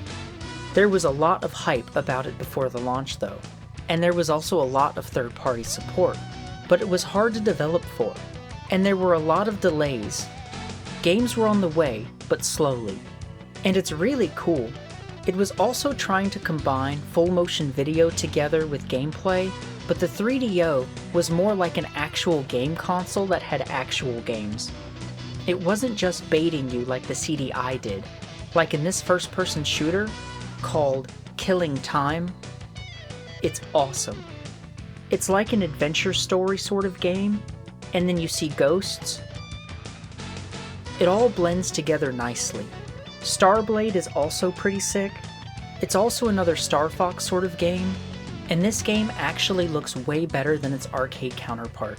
And that's because it has full motion video backgrounds instead of shaded polygons. And the first Gex is on here too. We already know that this is probably the best game on the 3DO, but I wouldn't know, it was too expensive. The 3DO was generally considered a failure, but it did sell 2 million units, so it didn't exactly flop, but it also didn't really have any notable amount of market share either. And the 3DO had a shaky business plan from the start anyway. They didn't want to manufacture their own console, but instead were looking to license it to other companies to make it for them. They went at Sony first, but Sony was already working on the PlayStation. And then they also went to Sega, and Sega was considering them, but having just learned their lesson with the Sega CD, they weren't interested in marketing another expensive machine.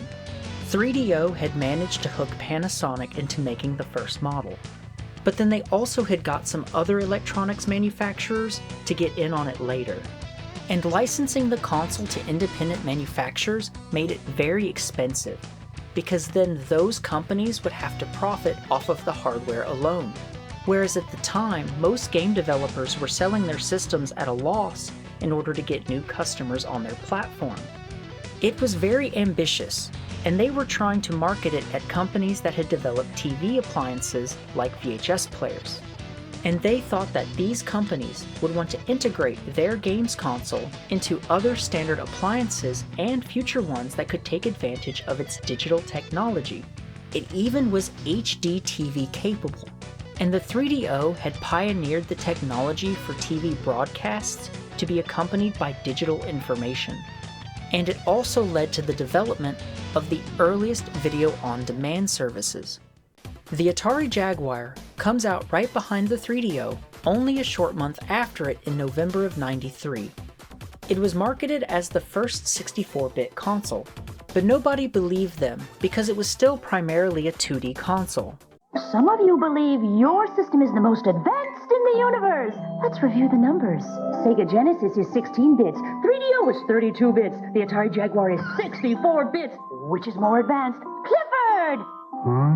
With 64 bits, 3D graphics, real-world animation, and lightning speed that you can only get with Jaguar, which is more advanced? Clifford! Can you repeat the question? Jaguar! Jaguar! Jaguar! But it was actually designed to compete against the Super Nintendo and the Sega Genesis. And when you look at it that way, it's a 2D powerhouse. But they were way too late to the party, and 3D games were already on the horizon. And just as this was coming out, everyone else was already working on their next-gen systems. And it also came with another abominable controller. Why do the Golden Age game developers like this number pad thing so much? The executives at Atari were still old enough to remember the invention of the telephone, and were still trying to put that shit on everything. Awful controller. Aside from a full number pad, you also got 6 face buttons and a pair of shoulders as well.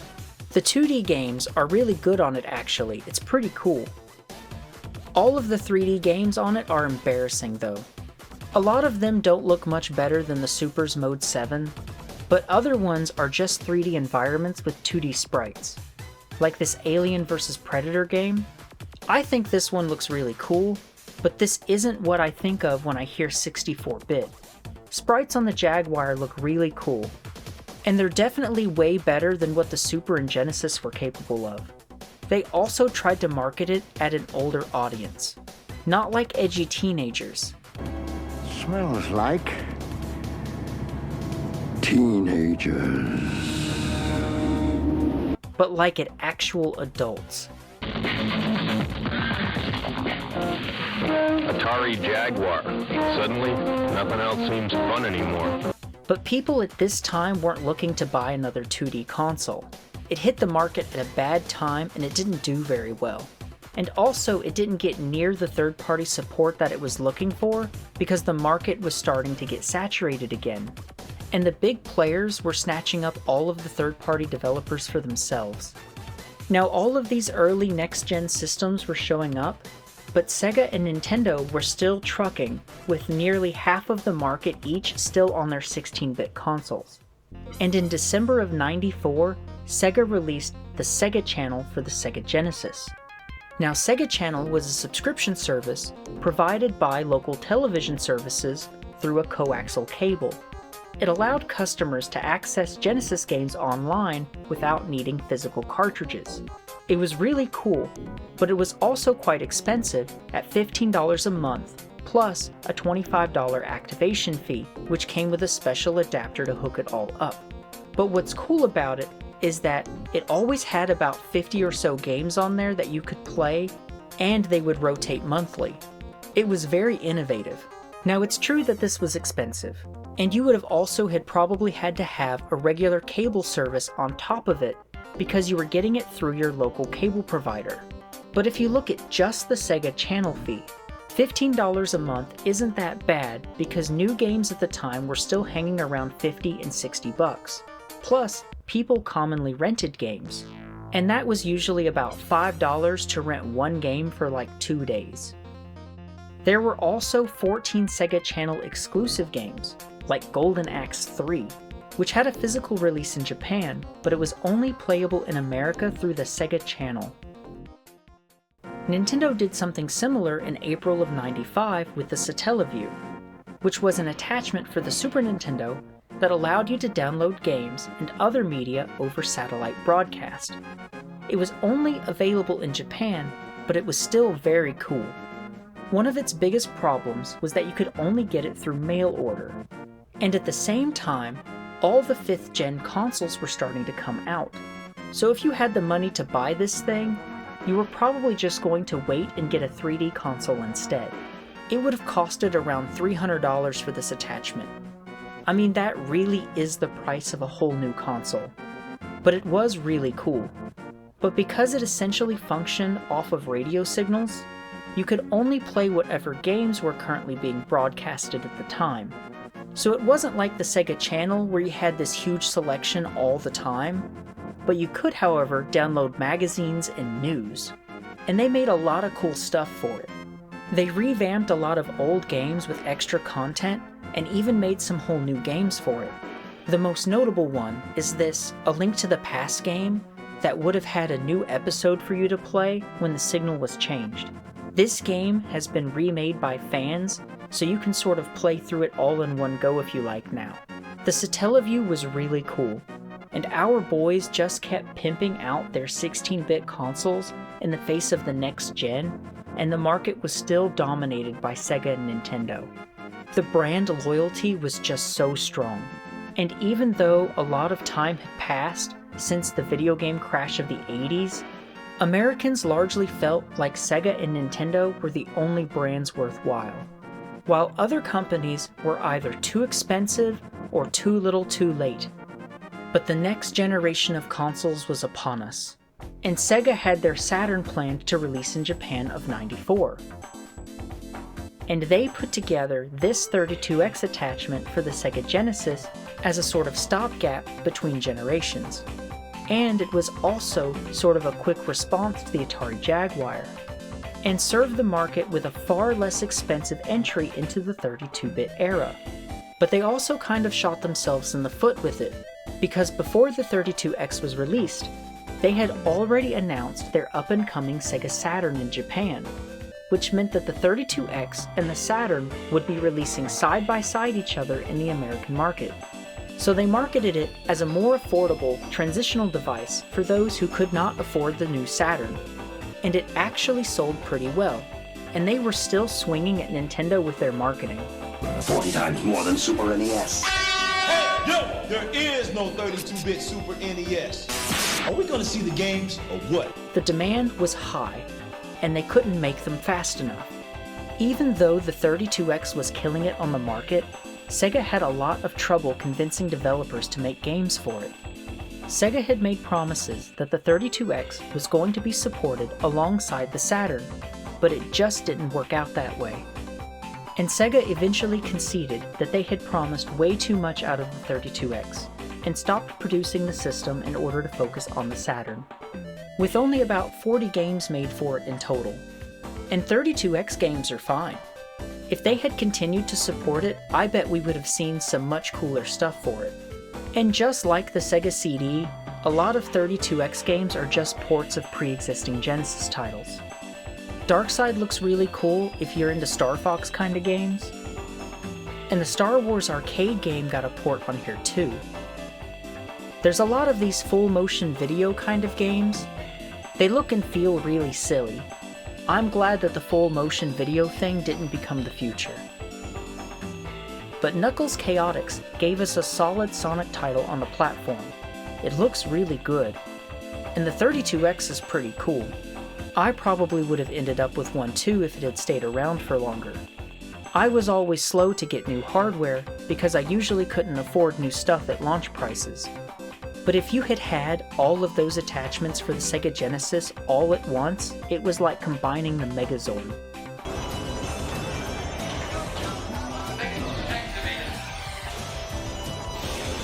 And they all got their own power supply too. You need a whole power strip to run it all together. And there actually were a few games that used the Sega CD and the 32X at the same time. Surgical Strike looks really cool, but then it also looks like this.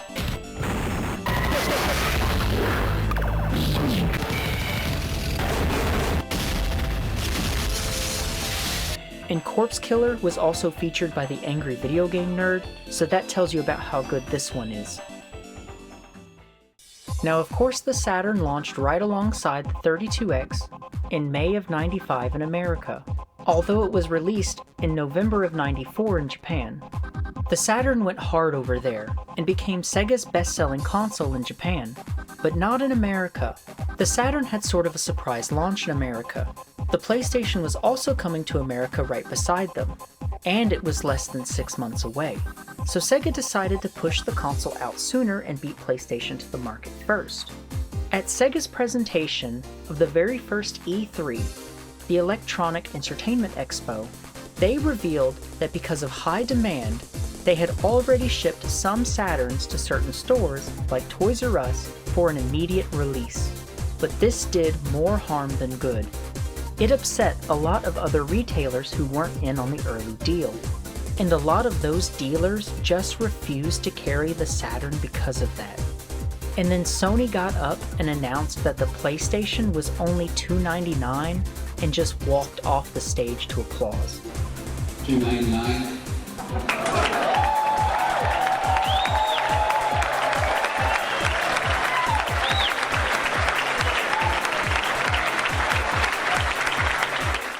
And keep in mind that this expo wasn't really for consumers.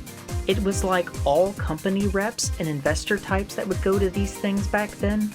And with Sega having just defended all of the left out retailers, Sony had won a lot of favoritism right off the bat. And then the Saturn's marketing was not very strong either. First off, European retailers and press just didn't have the time to promote it.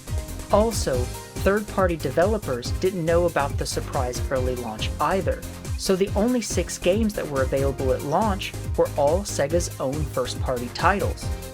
So Sega really didn't even take advantage of its own early timing.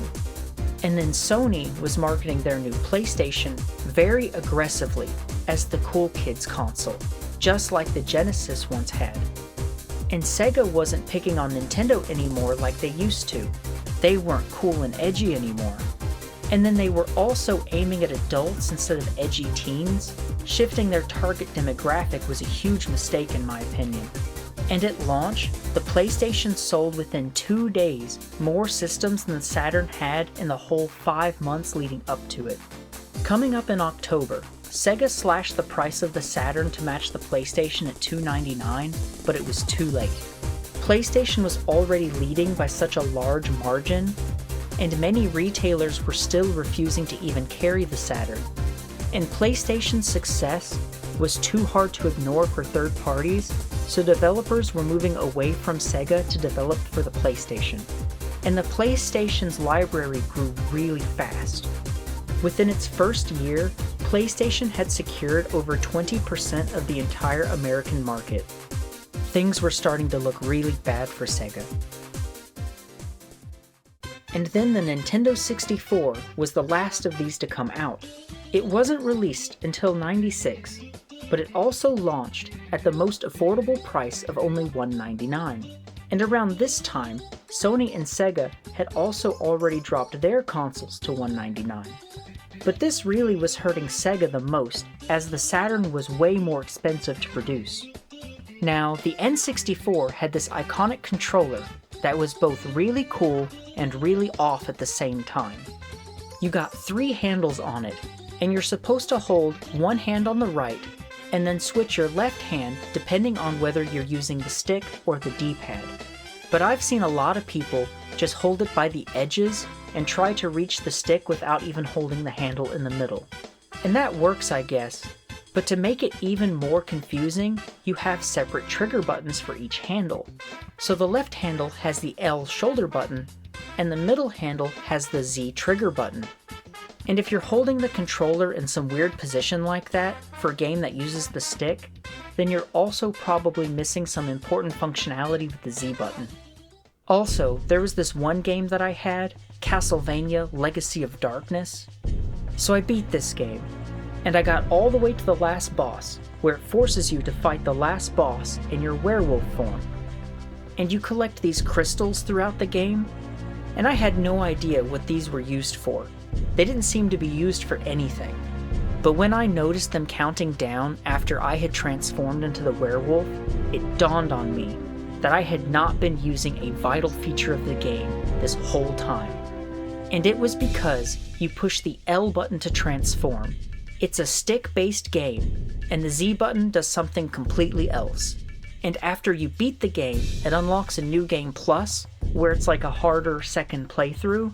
But like, why would I do that? I basically already played through the entire game with an unknowingly self-imposed difficulty, all because of this controller design. But that's also not entirely the controller's fault. Why would you map such an important button in a place that no one's going to notice? Overall, I think the 64 controller is nice. It do got a lot of buttons though, but at least it doesn't look like a telephone. And the C buttons essentially function as a second stick, so it's not really as complicated as it looks. And you can also comfortably hit any button without having to look down at it. The original Sega Saturn controller is nice. It looks a lot like the 6-button Genesis controller, but the one with the stick that they made for the 3D games is so awful. It's not super uncomfortable, but it does look really stupid. And the original PlayStation controller looks pretty standard. It's simple, it looks nice, it's inviting, it doesn't look stupid, and you know exactly how to hold it.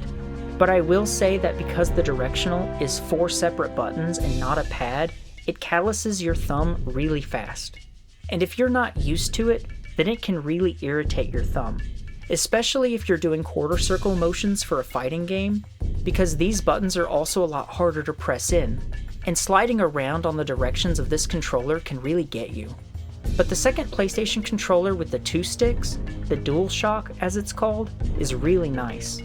These are without a doubt the best sticks on a controller for its time, and they're positioned nicely. This controller design is so good that they're still using it today. If it ain't broke, right? Now, aside from its unique controller, the 64 also wanted to be different by continuing to use the old and more expensive cartridges as opposed to the newer and cheaper CD-ROMs. And a lot of developers just didn't make games on the 64 for this reason. It was just easier to keep making games for the PlayStation.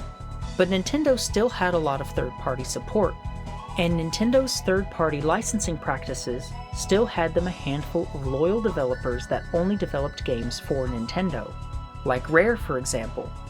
And then of course Nintendo was still making banger first-party games of their own. I feel like Nintendo was making a lot more first-party games on the 64 than they had in previous generations. And they kind of had to, because the third-party games were only here and there. By the end of the N64's life, it only barely had about 300 games on it in total. And that's also counting all of the Japanese exclusive games. Compared to the Super or the NES, which both had about 700 games each. But Nintendo's marketing was consistent and they made the 64 look cool. And they continued to market at their younger demographic, whereas both Sony and Sega were after an older one. So if you were a child in this time, this would have been perfect for you. There were so many Mario games, and they all have such a strong, broad appeal. Video games were starting to get a lot more complicated, and for people that hadn't grown up with them, all these new consoles looked intimidating. But the 64 was approachable, and most of the heavily marketed titles were all Mario games, like Mario Kart, Mario Party, or Mario Tennis, all the easy-to-sell stuff. And the launch title, Super Mario 64, set the bar for 3D platformers. It's not the first 3D platformer, but it was the first one to be this smooth.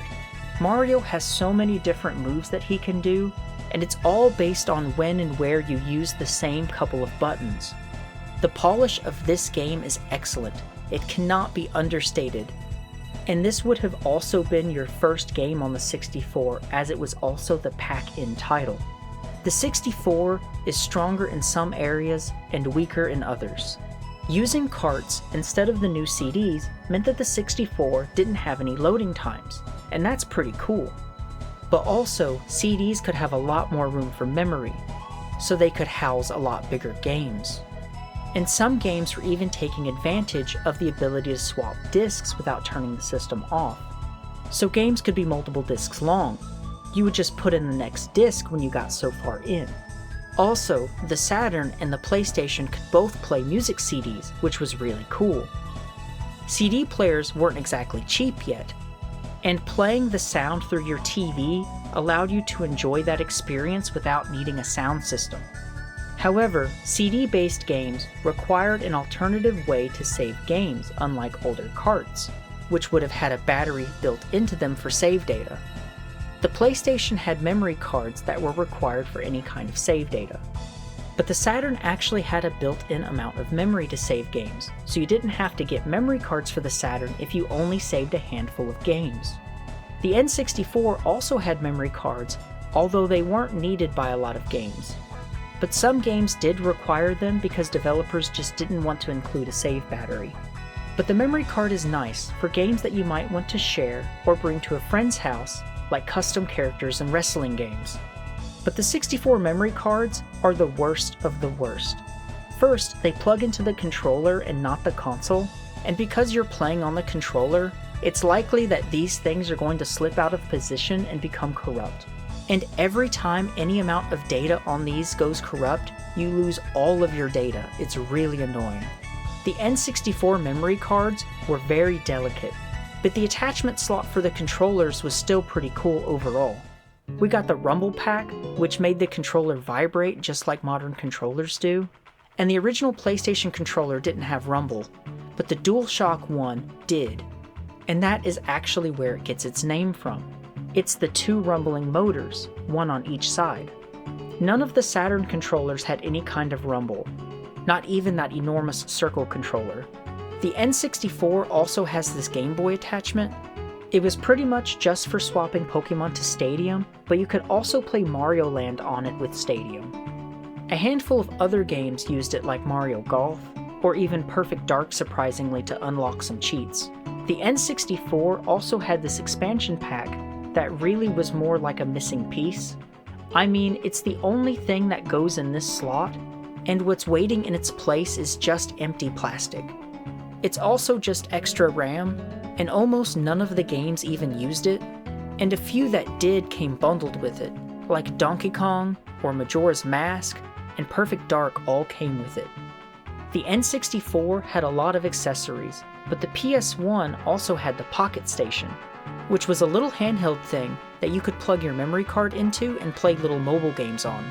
And then the PlayStation Eye mode allowed you to connect your mobile phone to the system.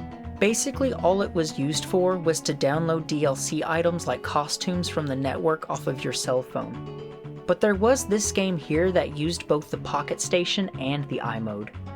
And then the Saturn and the PS1 both had a web browser. Now that's really cool. These boys are actually starting to look like true multimedia machines, unlike those overpriced movie players from the previous generation. Okay, so let's talk about the games. The Saturn certainly brings a handsome amount of gems, like Panzer Dragoon and Nights into Dreams. There's also a bunch of great JRPGs.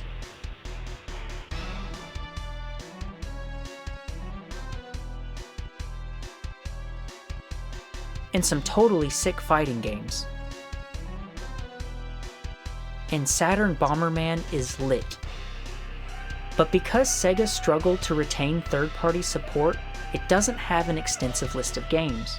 But pretty much all of the games on the Saturn are pretty good. And the Saturn also brings the most arcade-feeling games of its day. And this would also be the last generation of home consoles really trying to look like this. The Saturn was actually a really great system, but Sega really dropped the ball on handling it. Just like the Saturn, the N64 also has a limited library, as Nintendo was reluctant to move to the new CD format, but also just like the Saturn, most all N64 games are really good, pretty much all bangers across the board. The Saturn and the PlayStation were still housing those totally sick 2D arcade games, but there's hardly any 2D games on the 64 at all, and the ones that are in a 2D perspective are still graphically 3D games. And the N64's library is predominantly Nintendo's own first-party games. And those are all pretty much good, of course. We got a lot of classics come out of the N64, like Mario 64 or Ocarina of Time. The PlayStation has the largest library of this generation, but not all games are created equal. As it was the most attractive platform for third parties, the PlayStation got all of the cheap, low-effort games like licensed movie tie-ins, and Hooters Road Trip. But also, just like the other two consoles, PlayStation also released some of the greatest games of all time, like Final Fantasy VII or Symphony of the Night. Nintendo also started to loosen a bit up on their censorship. We had some classic first-person shooters drop on the 64, like GoldenEye and Perfect Dark. And then the PS1 also had Metal Gear Solid.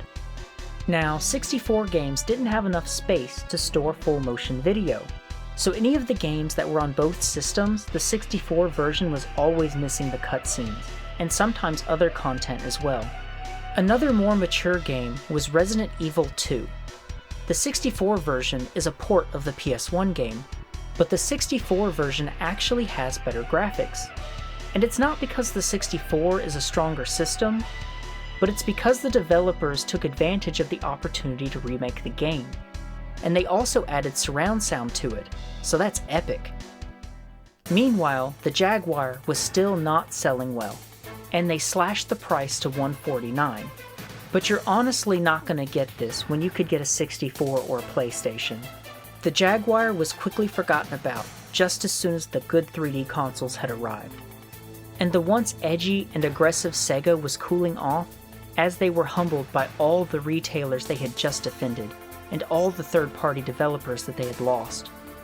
And they were losing customer confidence. Even though the Saturn was a strong console, it wasn't supported for nearly as much as fans had hoped for. Atari was also not able to recover from its consecutive losses. They just kept taking L after L. And then at its lowest point, Atari was purchased by Hasbro. An actual W from Atari, though, is that on their way out, they declared the Jaguar as public domain, so that anyone who wanted to could freely make and publish their own games for it. And so fans of the system have made a number of aftermarket games for it, and it now has sort of a cult following. PlayStation ended up with the largest market share, representing nearly half of all video game sales in America. They were the new cool kid in town. They were the hungry, edgy, and aggressive shark that Sega used to be, with Nintendo holding onto only a third of the market. And Sega with their Saturn were down to about 23% of video game sales in America. And the last 2% or so of the market is all those other boys like the Jaguar and the 3DO all put together, which really puts it into perspective of how hard they missed the market with these. Now Sega had lost a lot of ground, and they were coming back for more. They were broken and beaten, and they wanted to restore their diminishing reputation.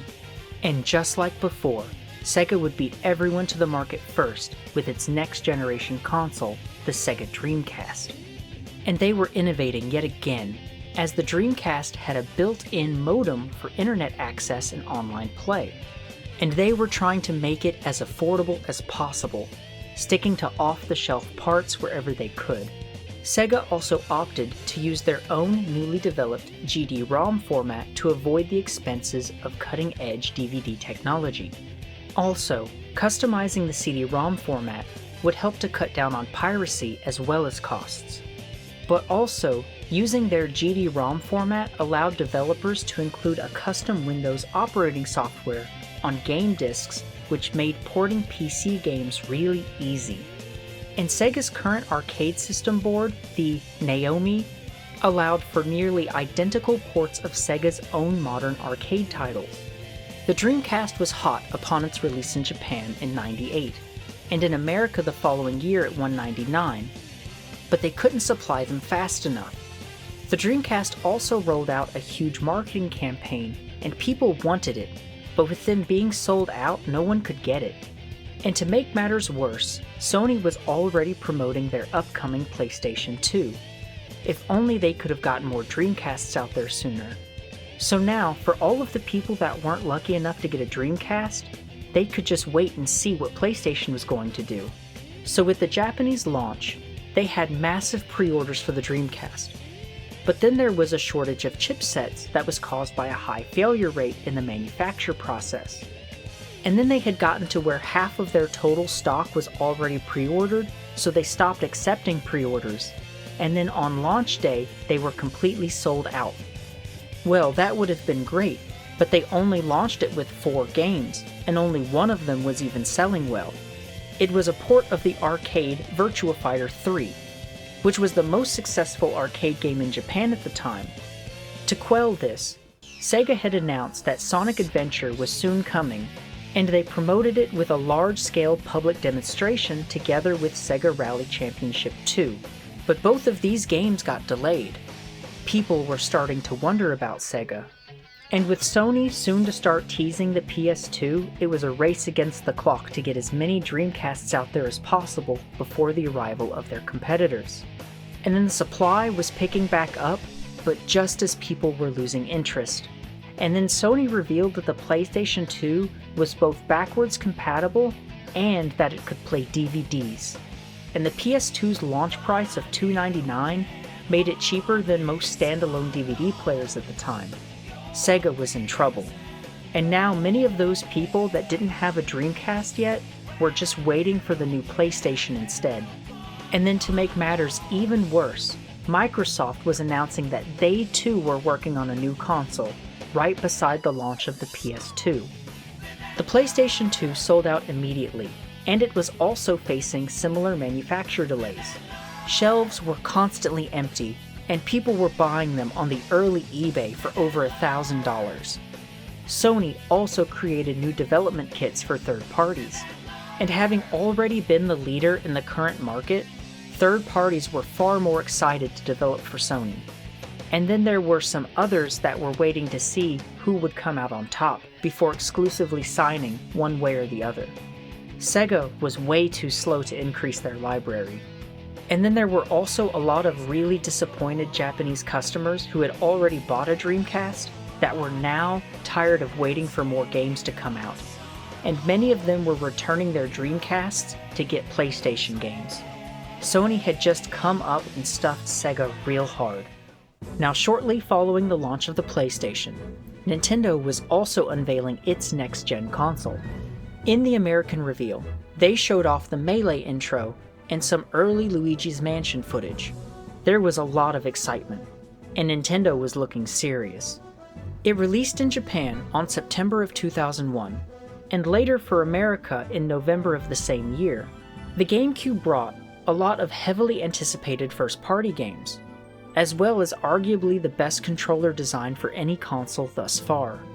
But the GameCube was also heavily criticized for its lack of multimedia features, and for only being exclusively to play games.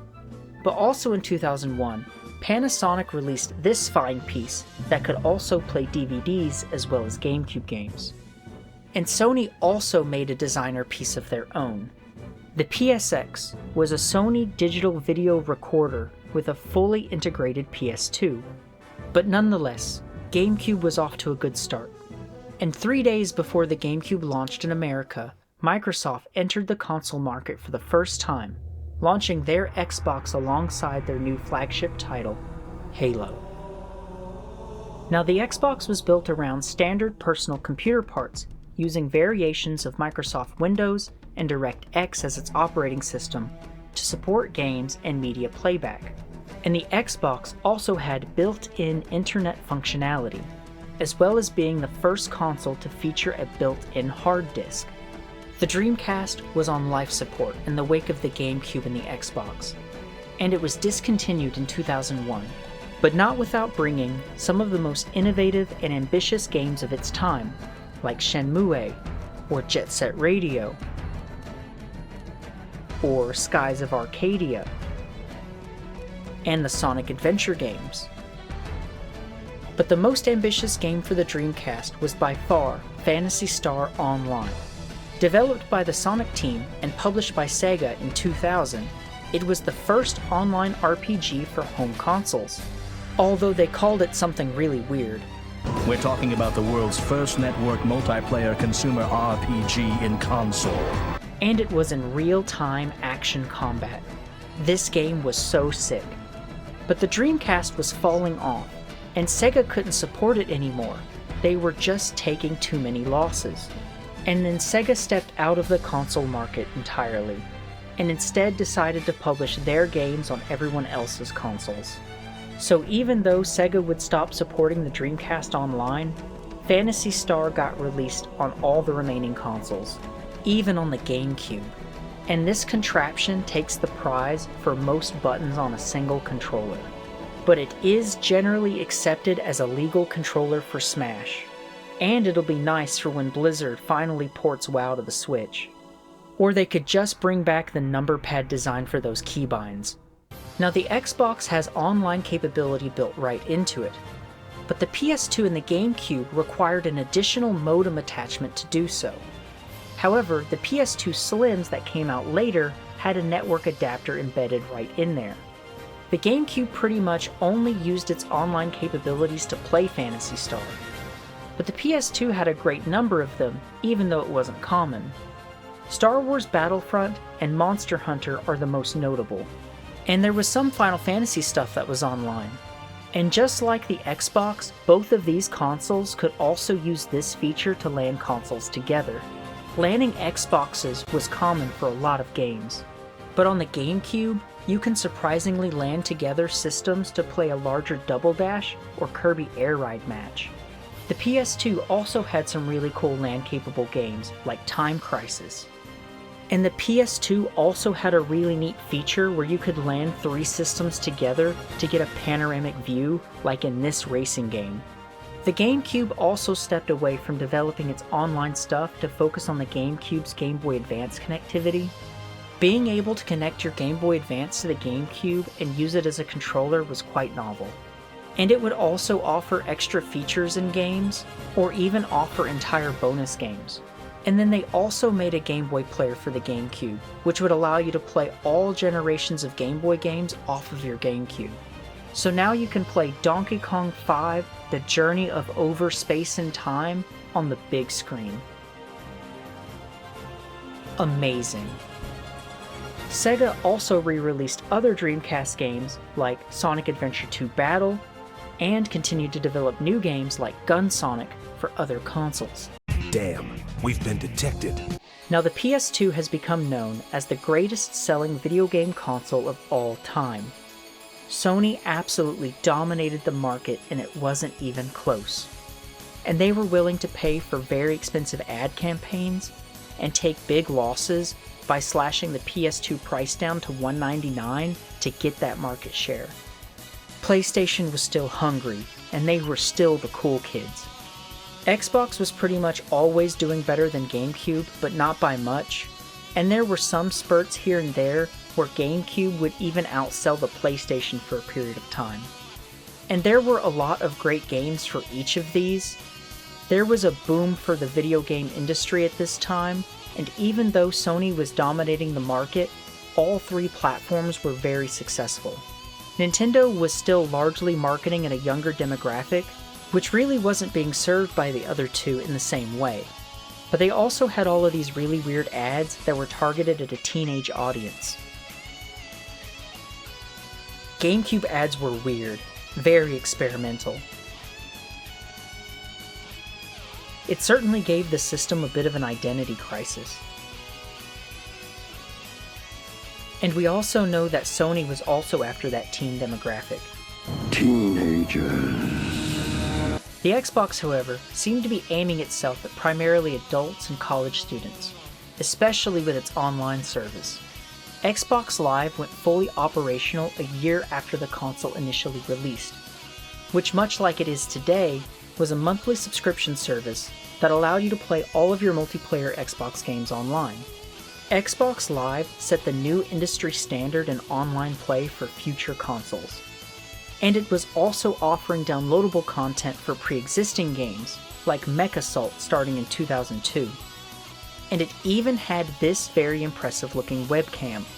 In 2003, Sony had developed a cooler webcam for the PS2 called the iToy, which was also designed to play games as well. With its ability to recognize gestures, detect sounds, and process particular images, it allowed players to interact with games through the camera itself. It was very ahead of its time. The Xbox was just getting started, and being backed by Microsoft, it wasn't limited to or being pressured by finances in any way. And they were able to invest in a very large marketing campaign and all of this infrastructure for Xbox Live without having to worry about how long that it would take to be profitable. They were setting up for the long haul. And that's good because they needed some time to redesign their Circle controller. It's not really so much an issue that it has so many buttons as it is the placement of them, and the black and white buttons were hardly necessary. I always called them the flashlight buttons because that's pretty much all they were ever used for. And a lot of people were forming brand loyalties around their favorite consoles again. And even though the companies themselves weren't marketing adversarially at each other, many of the fans and local retailers did, like this ad here. And being in a time where the internet was becoming more and more accessible, it was really easy to project your own emotional and poorly informed opinions about which console was superior, and also see what everybody else was throwing out there. And of course throwing stones is a lot of fun, and it was the talk of the day. Like you're picking up a pizza from Little Caesars, and talking to the cashier would go like, "What's up? It's really nice out today." Also, GameCube is better than Xbox. There was a lot of this sort of content in all the coverage about video games. G4 even did a comical durability test by abusing the consoles to see how much damage they could take and still be functional. The GameCube clears in the durability test. It was just built to last. You could run over this thing with your car and it would still play. The PS2 failed after the very first test. They were fairly delicate. They were prone to wear out all on their own. They would turn into one of those situations where you gotta prop up the video cable and get it just in the right spot to get a picture. Or the laser readers were prone to wear out. Of course that stuff would happen with all of the consoles, but I noticed it more in PS2s. The GameCube even survived a second story drop. The Xbox comes up in this big hulking case, so naturally it can take some abuse, but it did not survive the fall. This was the sort of content that was all the rage back then. Brand loyalty was back as the new fad, and the next generation of consoles was on the horizon. The Xbox 360 had gained an early lead by launching a whole year earlier from its competition in 2005. It was unveiled in May at the E3 of 2005, and then it was officially released in November of the same year, leaving Nintendo and Sony with little time to respond. It went almost completely unnoticed in Japan, as the 360 didn't really have much for games aimed at the Japanese market, and the pre-existing Xbox Live service really boosted the popularity of the new Xbox 360. It was doing really well in America, and it was always in short supply. People wanted it. It had a nice new modern controller design, and they were wireless by default. PlayStation had also developed their own kind of wireless boys, and the GameCube had these Wavebird controllers, but they were special, and you had to buy those separate. The 360 was packing wireless controllers in as the new standard. Together with a native HD TV resolution, and online play ready to go out of the box, they were selling fast. But the instant success was short-lived. You see, the first model 360s had an incredibly high failure rate, and the most infamous, Red Ring of Death. But there were other problems, like how discs were getting heavily scratched in the drive, and others were getting bricked by dashboard updates that would make them completely unusable. 3 of the largest 360 retailers at the time, EB Games, GameStop, and Best Buy, were saying that 360s were coming back with somewhere around a 30% failure rate. There were a lot of theories about what exactly was causing the Red Ring of Death, but Microsoft eventually came out themselves and said that it was caused by the cracking of solder joints as a result of thermal stress from heating up and then cooling back down when the system was power cycled. There were also a lot of home remedies coming out about how to try to fix your red rings. People were trying everything, even wrapping it in a blanket, hoping that if it got hot enough, then it would melt in the cracks of the solder. Microsoft were on damage control. They had to go a whole country mile to save their brand. First, they had to extend warranties all across the board. And at the same time, discs were coming out all scratched up. Apparently, technical engineers already knew about the problem before its release, and they had also already given Microsoft a list of solutions. According to Microsoft, decreasing the disk rotation speed would have caused games too much longer loading times, and adding a bumper in the disk tray would have costed a whopping 25 cents extra per console. It was so bad that they had to start shipping future models with this sticker that said, "Moving the console while powered on poses risks," effectively removing legal responsibility from Microsoft. They were trying to quell the complaints, and at the same time, they couldn't keep up with the amount of people calling in their warranties. They were storing them in a warehouse that they called the bone pile. It got to the point where they had over 600,000 bust consoles. So if you had one that died, they would send you this box to return it in, and people were calling it the cardboard coffin. Microsoft spent something around $1 whole billion in trying their best to retain customer loyalty and keep confidence in their brand. It was a very rocky start for the 360, but Microsoft was all in. Now, the PS3 was released a whole year after the 360 in November of 2006, and Sony was confident. Very confident. Too confident. I mean, they were the big dogs and the cool kids of the last 2 generations. They revealed their new console as a high-end luxury console with a big $599 launch price, or $499 for the 20GB model. Sony said that people can look forward to working some extra hours so they can afford it. They thought everyone was going to buy their new, more expensive machine just out of brand loyalty alone. It was fancy, and the high price tag came with the ability to read Blu-rays.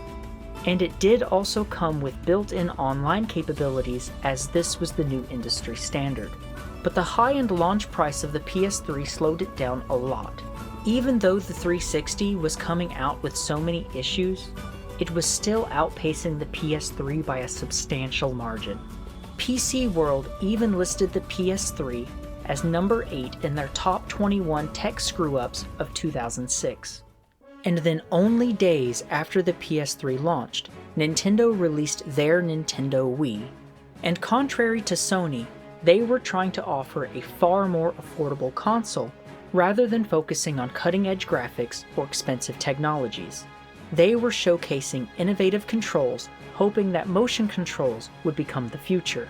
And Nintendo had designed a console that was affordable enough to manufacture that they actually profited off of the sales of the system alone, unlike its competitors. And Nintendo hit gold by marketing the Wii at a broader audience.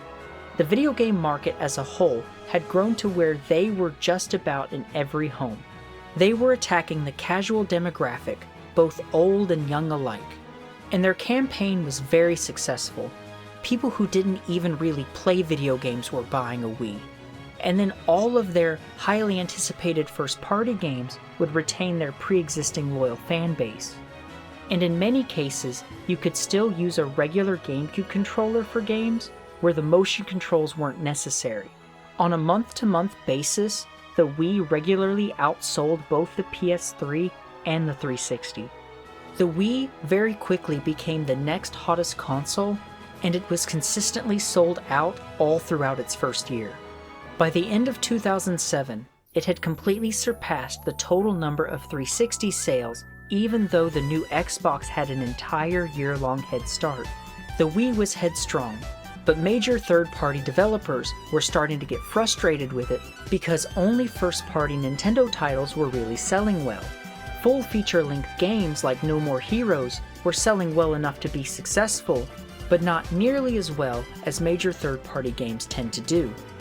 And then developers started to lean more favorably into making games that could land on both the 360 and the PS3 simultaneously. But the Wii's massive platform was still looking very lucrative, as they had wrapped in all the Meemaws and Peepaws. And it was very cheap to develop for, dawning a new age of cheap garbage games like you'd never seen before. Shovelware was the new third-party approach for the Wii, since the platform was so large and the barrier to entry was so low and so easy to develop for. This only deterred major third parties even further from developing big titles on it. And just like the other major players of this generation, the Wii also brought its own built-in online connectivity. And unlike Sony and Microsoft, Nintendo's online play was completely free. But it was also not very good either. There were a lot of nicknames for it, like Nintendo Lag-Fi. It was so bad that Smash even had a completely different meta in online play. Now, Xbox was still working around the clock to resolve system failures, but they were also still releasing new features at the same time. In 2008, Microsoft added what they called NXE, the new Xbox experience. The first thing is that it completely overhauled the dashboard with a new modern design that made you feel like you were always connected. Next, it allowed the console to install entire game disks, allowing games to have faster loading times. But that's not all, because it would also simultaneously increase the lifespan of the disc readers, as they would not have to read the discs as often. And then in the same year, Microsoft reached out and got Netflix to stream their service digitally for the first time. and they also got some other big players to stream on their console like HBO. So now you could also watch TV shows on it. The 360 was becoming everything that the PS3 wanted to be. The PS3 was still suffering from its high price and lack of high quality games. A lot of people were criticizing it for its untapped potential. Its only real strength was in its ability to play Blu-rays. And in 2009, Sony developed the new PS3 Slim, a far more affordable version of the system. Also in 2009, Sony had acquired a deal with Netflix, and streaming now was available for the PlayStation. The Nintendo Wii would also eventually host Netflix and enter the age of streaming, but it was the last to do so in 2010. On March 1st of 2010, the original PS3 models were experiencing worldwide errors related to their internal clock system. It had rolled over, and all PS3 internal clocks had gone back to December 31st of 1999. It was like the real Y2K. Due to the system improperly accounting for leap years, users of the original models were unable to sign in or even play offline games. The issue was resolved by the next day on March 2nd, and the world was saved. The apocalypse was averted. Also, in 2010, both PlayStation and Xbox wanted in on Nintendo's casual market, hoping to emulate the success and broad appeal of the Wii's motion controls. The Xbox Kinect, with its motion capture camera technology, became the fastest-selling consumer electronic device in history. And its pack-in game, Kinect Adventures, hilariously enough, would go down as the most sold game for the 360. Sony opted to merge the styles of the Kinect together with the Wiimote for their new PlayStation Move. The PlayStation Move did well enough to be considered a commercial success, but it didn't meet Sony's expectations and did not achieve their goals of acquiring any of the casual market in the same way that Nintendo or Microsoft had. And in 2009, Nintendo was upping the game with their Wii Motion Plus, which allowed for the Wiimote to interpret even more complex motion, something that both fans and developers had been asking for. In 2010, Microsoft had finally defeated the evil Red Ring of Death with their new 360 Slim model. At the same time, PS3's own more affordable Slim models were rebuilding its customer base, and they'd got their manufacture costs down by a whopping 70%. PlayStation was coming back, but they were facing a new enemy. In 2011, Sony had to shut down the PlayStation Network for a period of time because someone had hacked into their system, and the personal information of nearly 77 million users might have been compromised. Oh no. They couldn't know for sure, but they also couldn't take that risk either. Sony was making public announcements, advising people to contact their banks because their credit cards might be at risk. After resecuring their networks, Sony campaigned a welcome back program that gave a free 30 days to all of its affected users, along with 2 freely downloadable games. And hilariously enough, they also gave out a free 1-year enrollment in some identity theft protection program. In 2012, Sony released the Super Slim model, an even more affordable version of the PS3. Nintendo had also released a cheaper version of the Wii by removing its backwards compatibility and controller ports. Wii's got to be so cheap that you would even see them in discount family stores. In 2009, the Wii had uncontestably the largest market share, but as time went on, and as Microsoft and Sony ironed themselves out, the Wii fell further and further behind. Also, the Wii had a very low customer retention rate. All of these meemaws and peepaws that had bought the system also weren't buying any new games for it. Also, Sony and Microsoft both spent the majority of this generation just digging themselves out of a hole. And by the end of it all, they were all relatively close to each other, with the PS3 only slightly ahead. Sony was no longer the edgy cool kid that it used to be, as video games as a whole were being marketed at an older audience as well as a broader one. And Microsoft was able to stake itself in as a mainstay to the console market. Xbox and PlayStation both recovered their image just in time for the next generation. And this time, it was Nintendo who came out first, releasing their Wii U in November of 2012. And it brought with it an all-new touchscreen gamepad that could also function as a screen. So it was a controller, but you could also use it to play games without hooking it up to a television. But it still wasn't necessarily a portable device, as you still had to power on the console.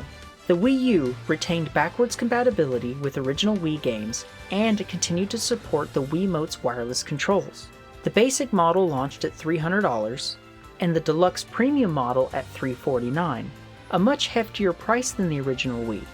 The Wii U sold out initially, but it didn't grow like Nintendo had hoped, and its success didn't even come close to the Wii. And every next quarter, Nintendo was further and further below their projections. All the Meemaws and Peepaws still had their original Wii, and all they play is bowling anyway. So it was pretty much only the loyal fans and Nintendo's younger demographic buying it, and a lot of people felt like it didn't count as a next-gen console, as it was hardly comparable to the modern technology of the time. In 2013, only a year after its release, third parties like EA were reducing their already diminishing support for Nintendo by choosing to focus on developing for the new Xbox and PlayStation that were both right around the corner, both of which released side by side in November of 2013. Just before this though, while Microsoft was unveiling the new Xbox, one of their future goals was for their new console to begin transitioning as a digital-only platform.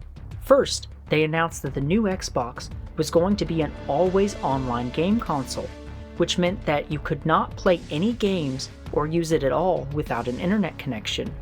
And then the Kinect sensor needed to be plugged in at all times in order for the new Xbox to function. This was immediately controversial, and what if the Kinect gets used to aggregate data for targeted ads? And what if it performs unauthorized surveillance on its users? And then they said that physical games would register to the consoles that they were installed on, thus preventing games from being borrowed or resold. And that maybe perhaps they would also include a reactivation fee for games on the secondhand market. Sony was quick to point out that the new PlayStation would have none of that business, and the PS4 was starting to look like the only console anybody wanted as we approached their release dates just in time for the holiday season. In spite of all the criticism, Microsoft walked back all of what they said, but it was too late to apologize. A lot of gamers were already very weary of Microsoft's ambitions, and in response to Microsoft reversing course on all of these practices, journalists began giving the new Xbox a variety of nicknames, calling it things like the Xbox 180, as the current console was the 360, and in degrees that's a full circle, and a 180 is to just turn around backwards. Or also calling it the X-Bone, suggesting that Xbox was throwing a bone to its customers by making these changes. And the release dates were already here. So the PS4 came out a week earlier than the new Xbox, releasing at $399. The high price for the PS3 held them back in the last generation, but the new Xbox One was launching at $499. The next generation was all about top tech. They were both trying to bring everything that modern technology could pack into a gaming console. And the Wii U was not getting any. Both the Xbox One and the PS4 brought slight redesigns of their controllers, with the new PlayStation controller sporting a touchpad, and a new handy share button that would allow the player to easily snap screenshots and save videos on the fly. The PS4 featured an AMD accelerated processing unit. AMD stated that this was the most powerful APU that it had developed to date. The Xbox One also brought its own slightly different APU that also came from AMD. And from here on, game consoles would only continue to grow more and more similar to PCs. Both consoles now had a built-in and convenient way to share clips of your gameplay, and the new Xbox could now also play Blu-rays just like the PS4. The Xbox One was generally criticized for running games at a technically lower level than the PS4. Developers described the performance differences between the PS4 and the Xbox One as significant and obvious. For the first year or so, PS4 was outselling the Xbox by almost 2 to 1. And in 2016, Sony released the PlayStation VR, a virtual reality headset for the PS4. The Xbox One never got an officially released VR headset, but there are a variety of third-party headsets that do the job just fine.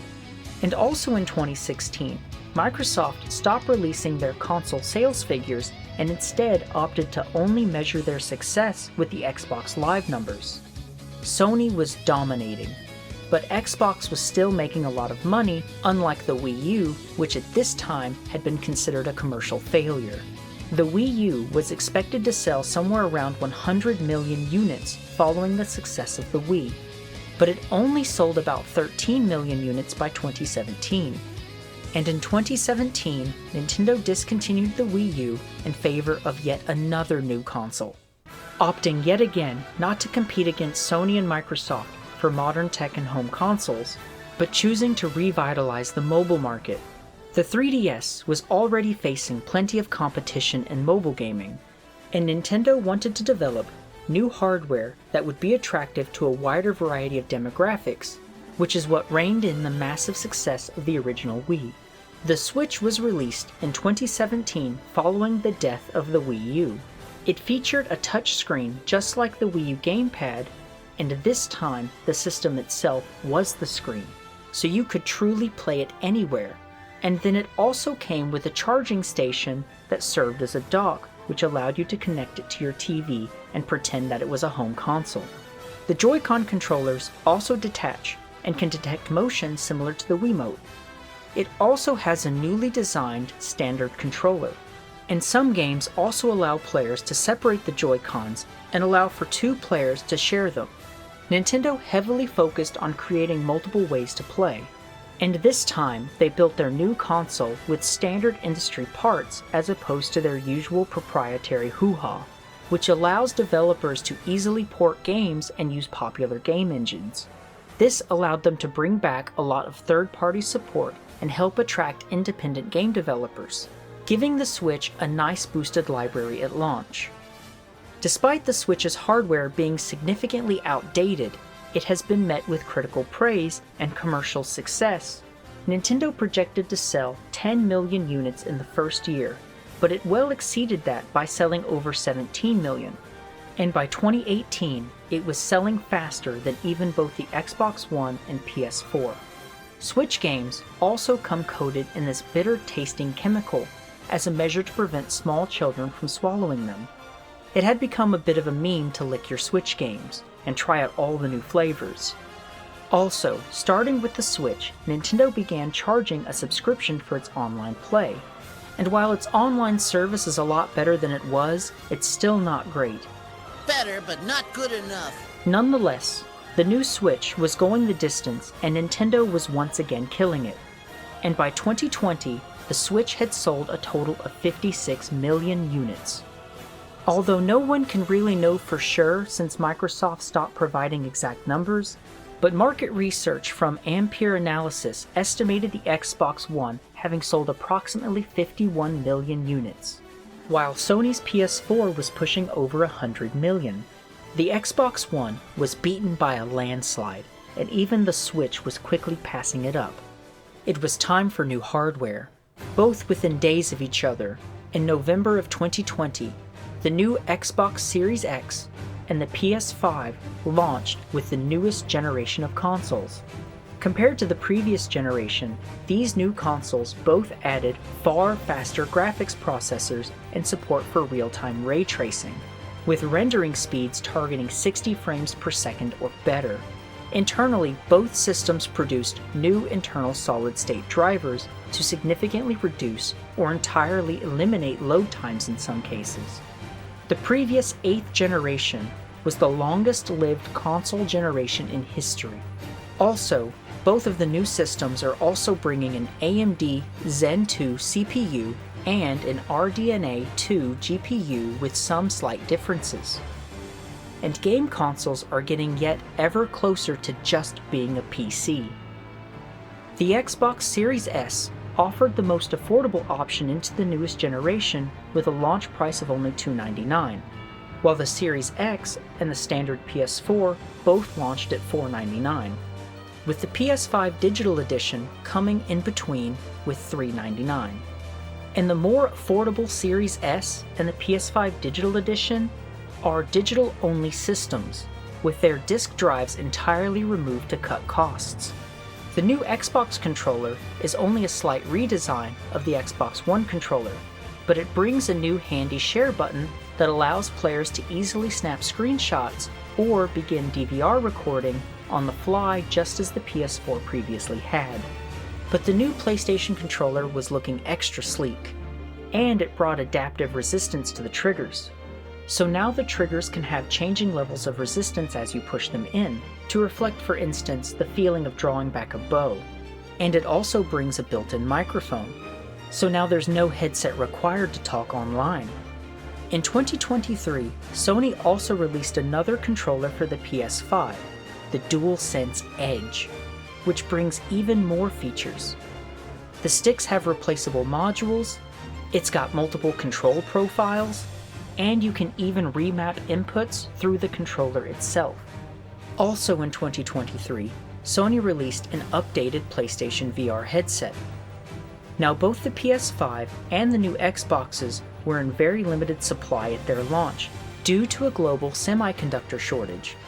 Both consoles were always sold out and being scalped on eBay for insane prices, but the PS5 was always going for way higher, and you could tell that from right off the bat, people wanted the PS5 way more.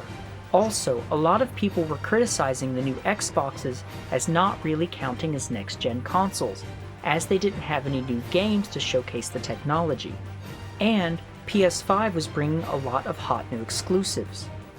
Also, the Series S was holding Xbox back, as the features for games on the Xbox platform would be limited to what the Series S could do, and it was holding back the Xbox's own first-party releases like Forza, where the Series S cannot handle split screen for high-end games, and this is why the new Forza game does not have split screen multiplayer. Baldur's Gate 3 did get launched on the new Xbox, but it wasn't originally announced on the platform due to the technical limitations of split screen multiplayer. Currently, the Xbox Series X and S have sold a combined 27 million units, and the PS5 has pretty much got doubled that, hitting 54 million. And the Switch has sold over 137 million units so far, but it has also been out for much longer than these two. Also, with game consoles becoming ever more similar to PCs, in 2022, Steam has even released their own handheld gaming computer that can also connect to a TV and allows users to play a vast amount of PC games with a console experience. And there's even talk about a Steam Deck 2 that could be coming soon. Microsoft is also bridging the gap between platforms even more by bringing some of their exclusive games to other consoles. And at the same time, we're seeing more and more cross-platform play. And honestly, the only thing separating platforms anymore is their branding. There's absolutely no reason for a game to not be cross-platform anymore, aside from the reason that they just don't want it to be. And there are lots of rumors floating around about Microsoft not making consoles anymore, but for now, those are only rumors. The age-old console wars is finally winding down into a new golden age of gaming, where we can all finally play together. Is this how the story ends? Who knows? Only time will tell. Maybe Microsoft will turn 180 again. Or maybe an old king will once again take up the sword. There have been many great casualties, with many empires now fallen. Many brutal lessons have been learned over the course of the console wars. But history repeats itself.